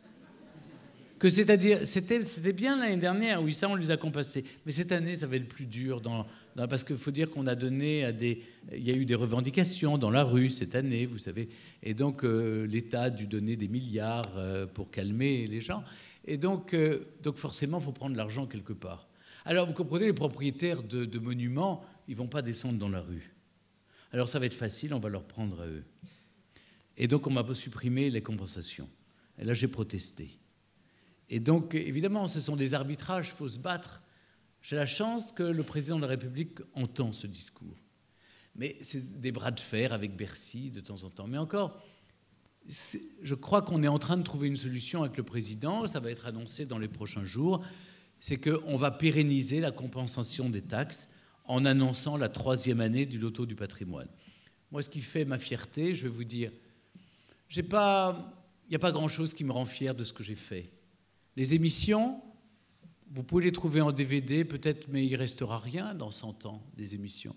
Peut-être sur ina.fr ou sur peut-être, s'il y a encore des ordinateurs, peut-être on aura inventé autre chose. Mais il ne restera rien de mes émissions de radio.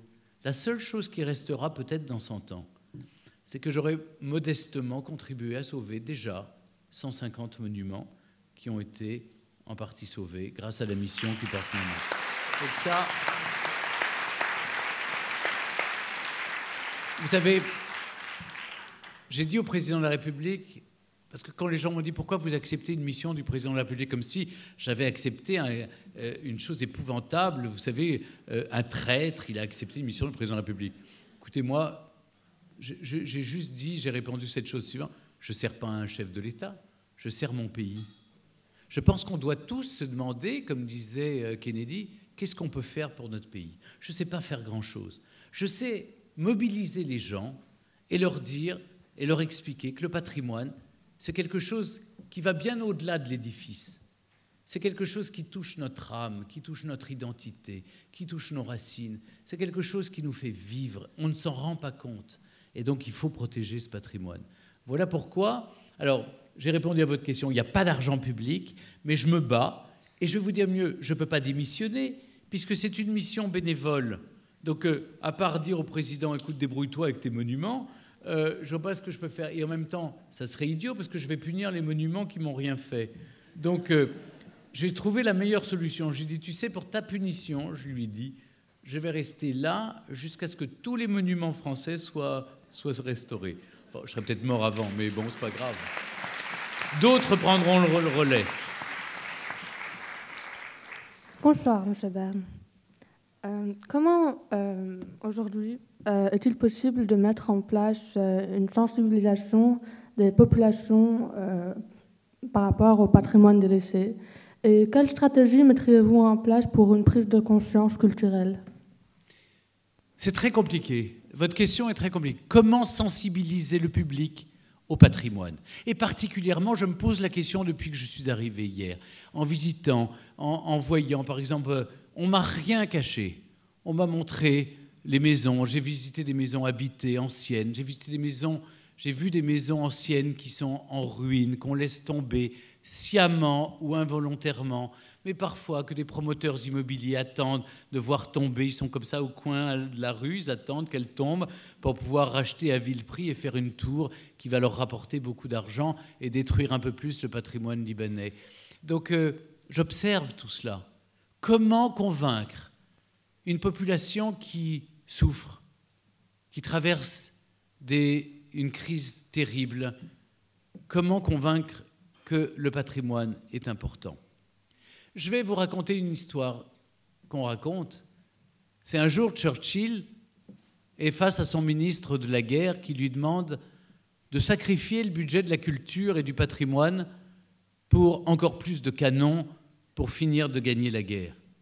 Et il lui dit, si je sacrifie le budget de la culture, ça va servir à quoi une fois qu'on aura gagné la guerre? Je fais la guerre pour sauver cette culture. Donc c'est le seul budget que je ne peux pas sacrifier, c'est le budget de la culture. Et donc, j'ai vu beaucoup de journalistes aussi qui me posent des questions.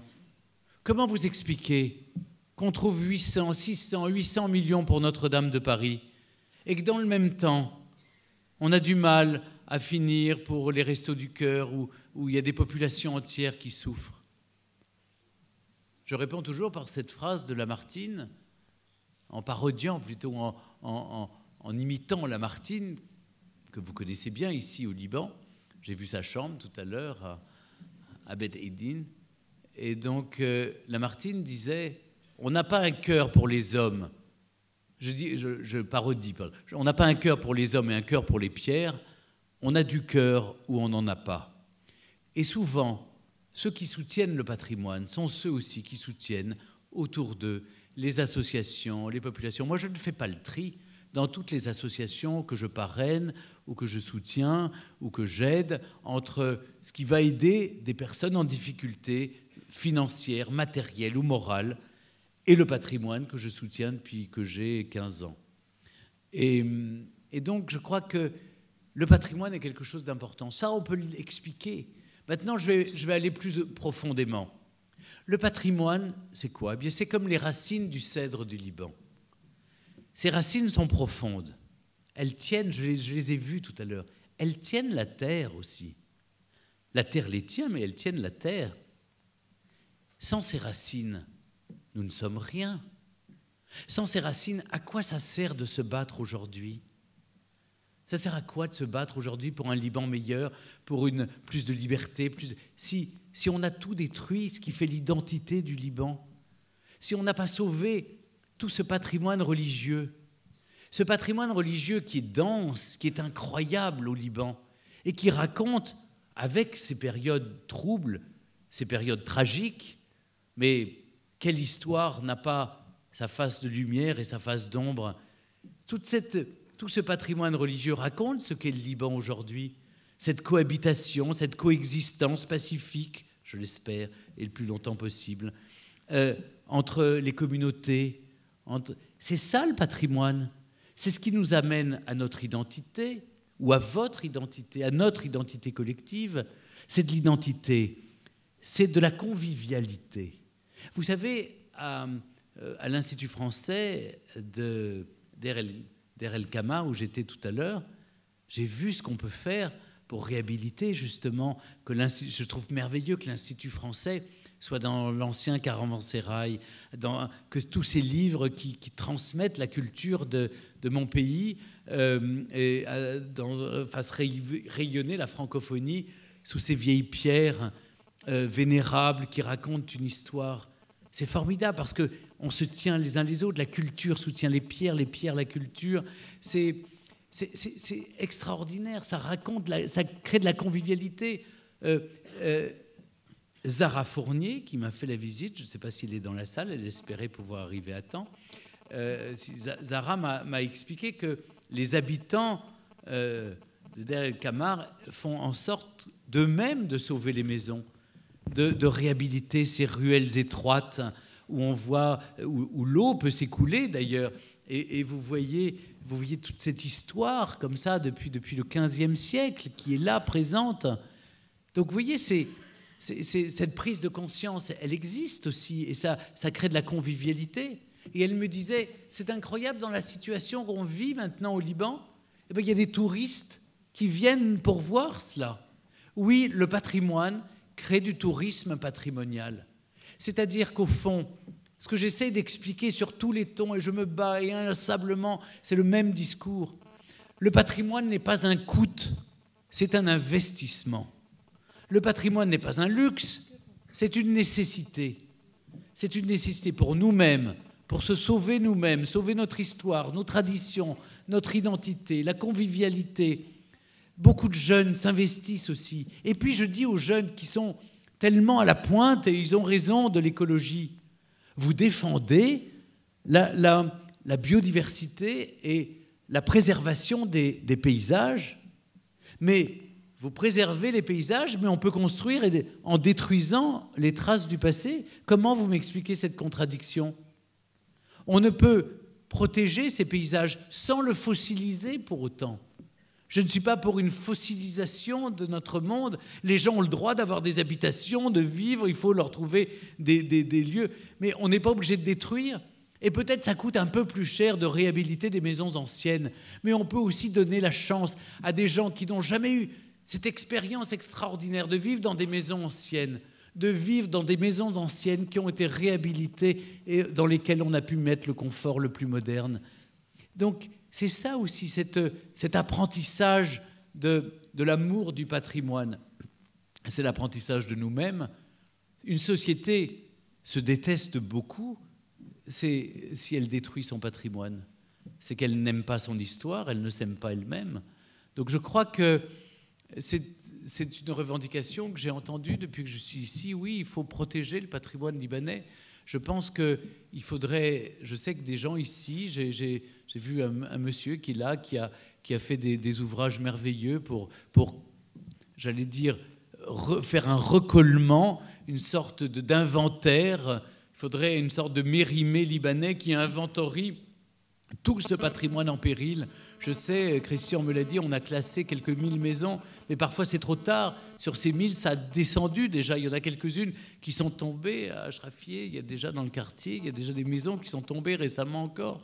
Donc il faut vraiment un État fort qui préserve le patrimoine, parce que c'est préserver l'histoire, la mémoire, les traditions, la culture et l'identité du peuple libanais. Donc oui, c'est important de sensibiliser les jeunes au patrimoine.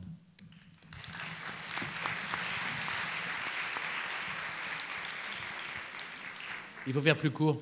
Merci. Je vais faire plus court. Pardon. Non, mais tu as raison de me le dire. Stéphane Bern, bonsoir. Bonsoir.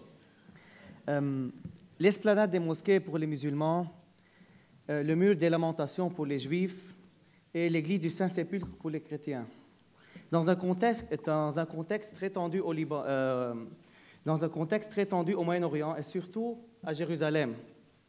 Le patrimoine religieux n'est-il pas devenu une source de conflit plutôt qu'un lieu de paix? Justement, c'est quelque chose qui m'épouvante.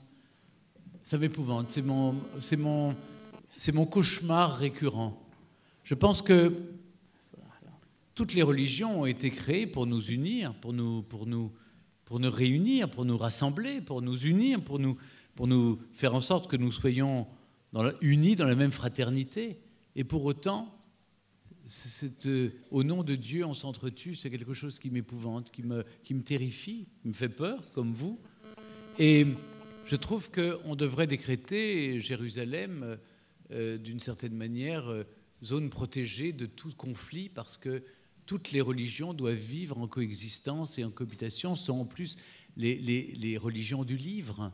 Les religions, et je sais que le livre vient de Byblos, vous savez, grâce au papyrus, et Bible vient de Byblos, je partirais moins bête.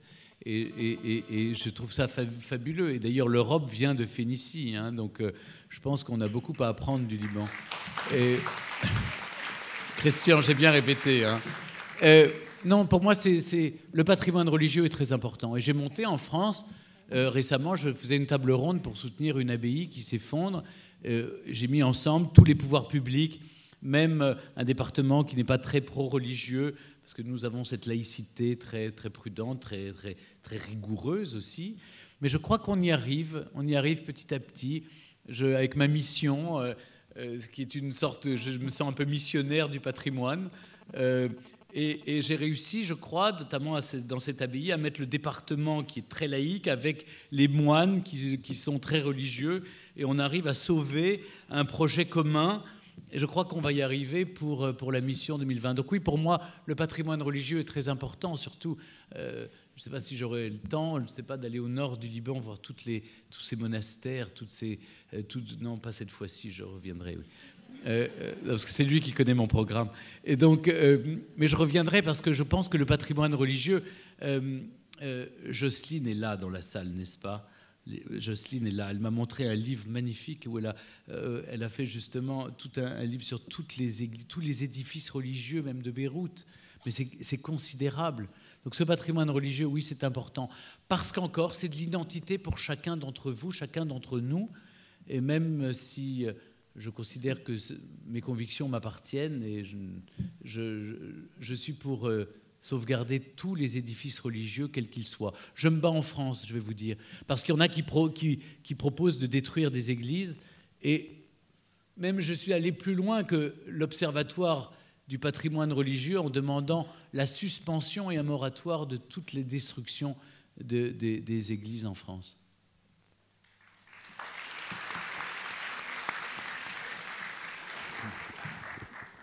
Bonsoir, Monsieur Baird. L'incendie de Notre-Dame de Paris a fait pleurer beaucoup du monde.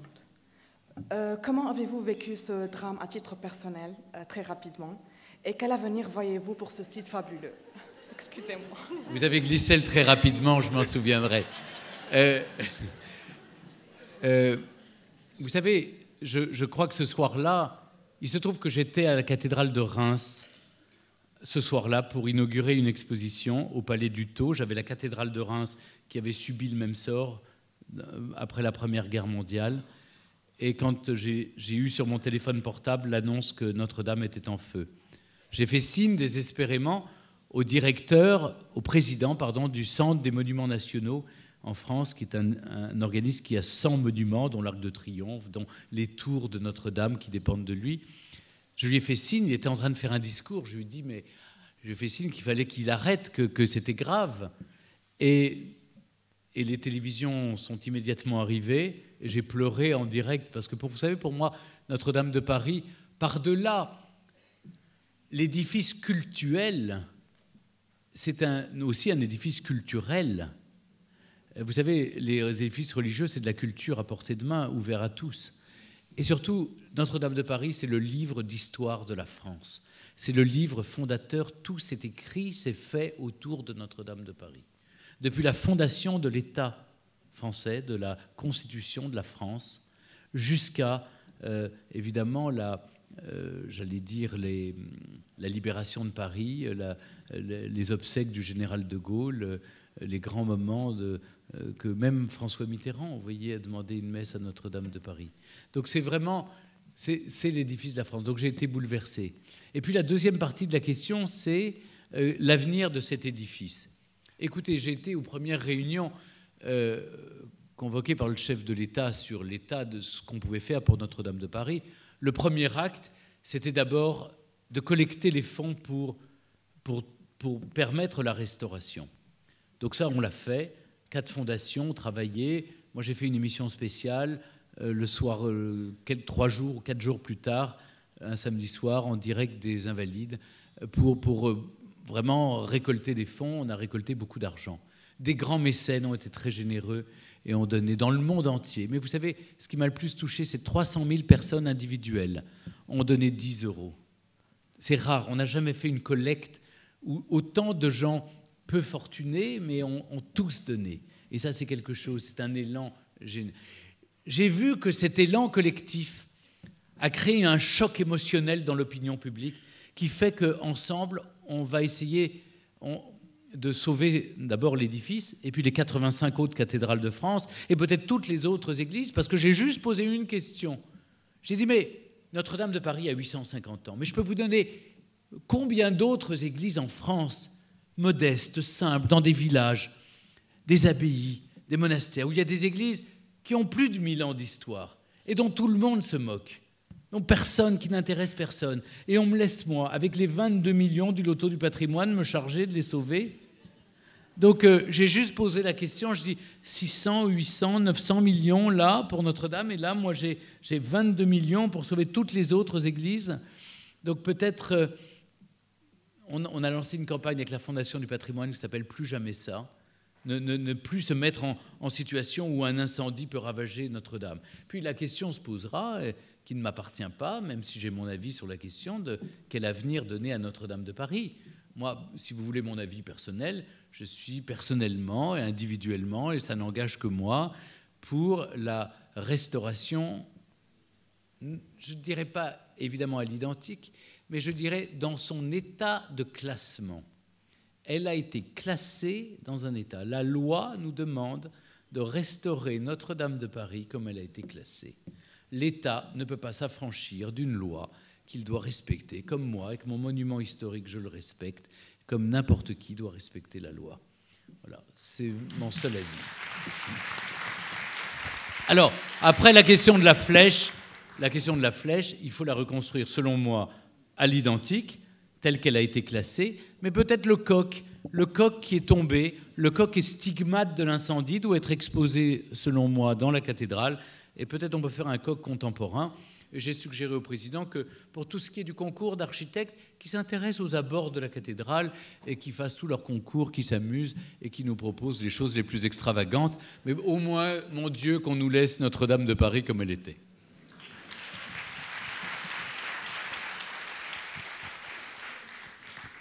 Bonsoir, Monsieur Bern. De nos jours en France, comme vous l'avez déjà dit, de nombreuses églises tombent en lambeaux, vieilles et fragiles, symboles d'un patrimoine délaissé. Brièvement, que pensez-vous de la décision de certaines communes de transformer ce morceau d'histoire, soit en les détruisant, soit en leur donnant une deuxième vie, comme par exemple les chapelles qui deviennent discothèques, restaurants ou musées? Vous posez une très bonne question, je vais essayer d'y répondre très brièvement, même si c'est difficile. Voilà. Mais je m'oppose à toute destruction. Quel patrimoine? Les gens me disent, vous ne pouvez pas sauver tout le patrimoine, il y a un patrimoine plus intéressant qu'un autre. Ah oui? Mais dès lors que ce patrimoine est classé, inscrit ou protégé, qui va décider, au nom de quoi on va décider que tel patrimoine vous le laissez à l'abandon et tel autre vous allez le sauver? Dans la mission, on a essayé de montrer toutes les typologies de patrimoine. C'est pour ça que nous avons 18 sites emblématiques qui sont mes ambassadeurs. Et après, il y a dans le maillage territorial d'autres monuments. Ça va des sites archéologiques au patrimoine religieux, patrimoine castral, maison d'illustres, patrimoine du XXe siècle, patrimoine vernaculaire, les petits ponts, les lavoirs, etc. Mais les églises, je sais qu'à Rouen, par exemple, le maire veut détruire des églises, je me suis opposé à lui. Ce sont des églises qui ont été construites souvent au XIXe siècle avec des matériaux novateurs, innovants, qu'on ne maîtrisait pas vraiment et qui aujourd'hui, à restaurer, coûteraient davantage que de détruire et de reconstruire. Là, ça pose un vrai problème parce que, évidemment, ce n'est plus possible pour les communes. Vous savez que nos églises sont à la charge des communes. Or, vous avez dans chaque village de 300 habitants, de même 140 habitants, vous avez une église à sauver. On fait comment?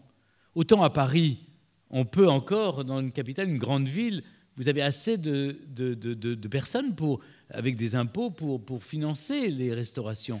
Mais dans un petit village, donc on essaye avec le ministre des collectivités territoriales de trouver des moyens. Je peux vous dire qu'on fait toute une campagne pour essayer de sauver les églises. Maintenant, plus généralement, je ne vais pas répondre sur les églises transformées en discothèques, personnellement ça me choque un peu, ou en restaurant. Les églises transformées, comme je l'ai vu à Tréguier, qui est un des sites emblématiques en Bretagne d'un monument que j'ai sauvé en 2018 avec la mission qui porte mon nom, on a transformé le couvent et l'église en centre d'accueil pour les autistes. On est dans la vocation caritative et charitable de l'Église catholique. On reste dans cette vocation d'entraide, de charité, d'humanisme. Ça ne me choque pas. Mais on ne peut pas transformer, si vous voulez, on ne peut pas trahir l'esprit des lieux. En revanche, et je m'arrêterai là, ça pose la question de la deuxième vie du patrimoine.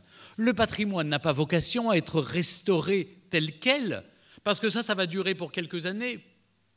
Mais si on veut pérenniser sa survie pour les siècles qui viennent, il faut lui assigner une nouvelle vocation. Il faut lui donner une nouvelle mission qui soit économiquement viable. Et tous les châteaux ne sont pas destinés à être visités comme le château de Versailles.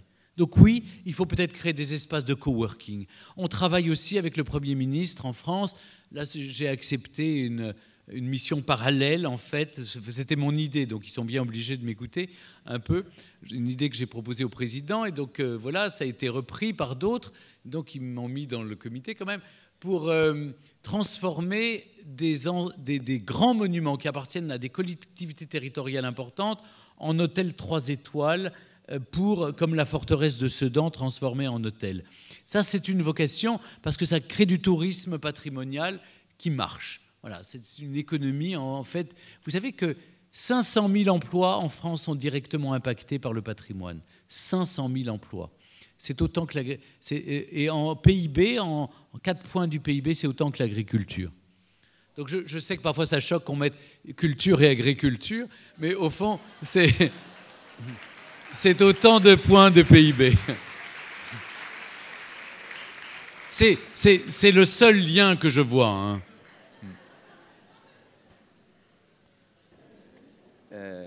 Monsieur Bern, depuis 2010, vous présentez l'Eurovision. Cette compétition est-elle devenue une compétition politique qui cristallise les tensions diplomatiques entre les pays d'Europe, selon vous?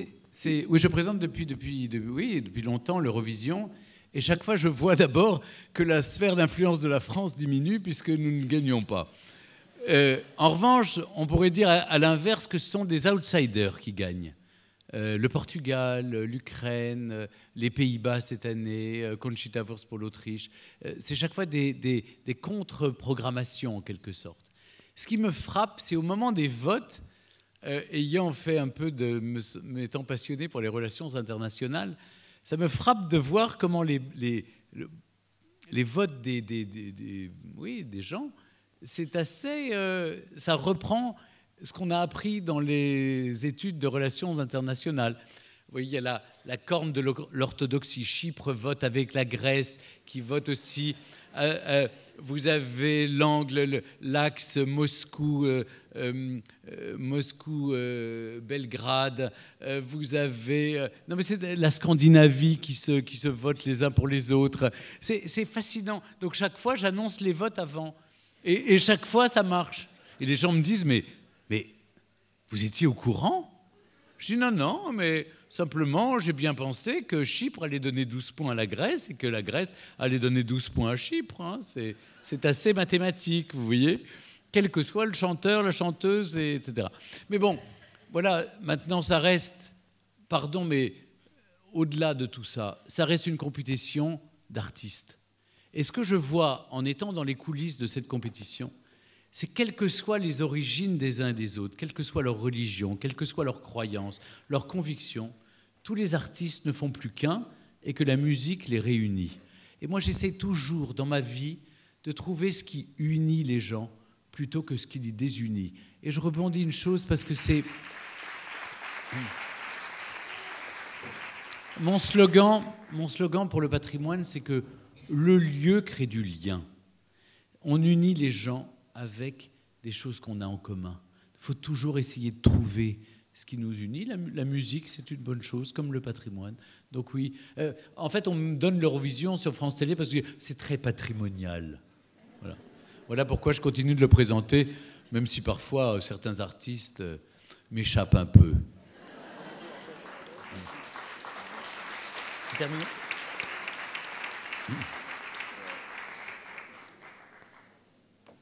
Merci à tous de votre attention, en tout cas.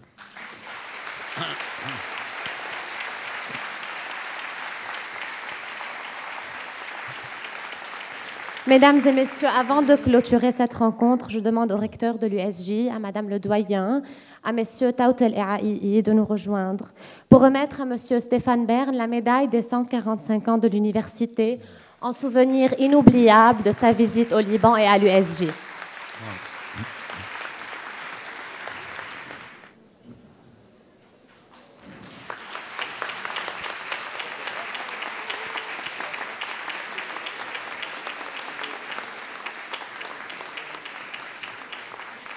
Mesdames et messieurs, pour ceux qui le souhaitent, M. Berne signera ses ouvrages au stand de la librairie Antoine dans le hall de notre campus jusqu'à 20h30. Nous vous remercions encore une fois d'être venus et bonne soirée.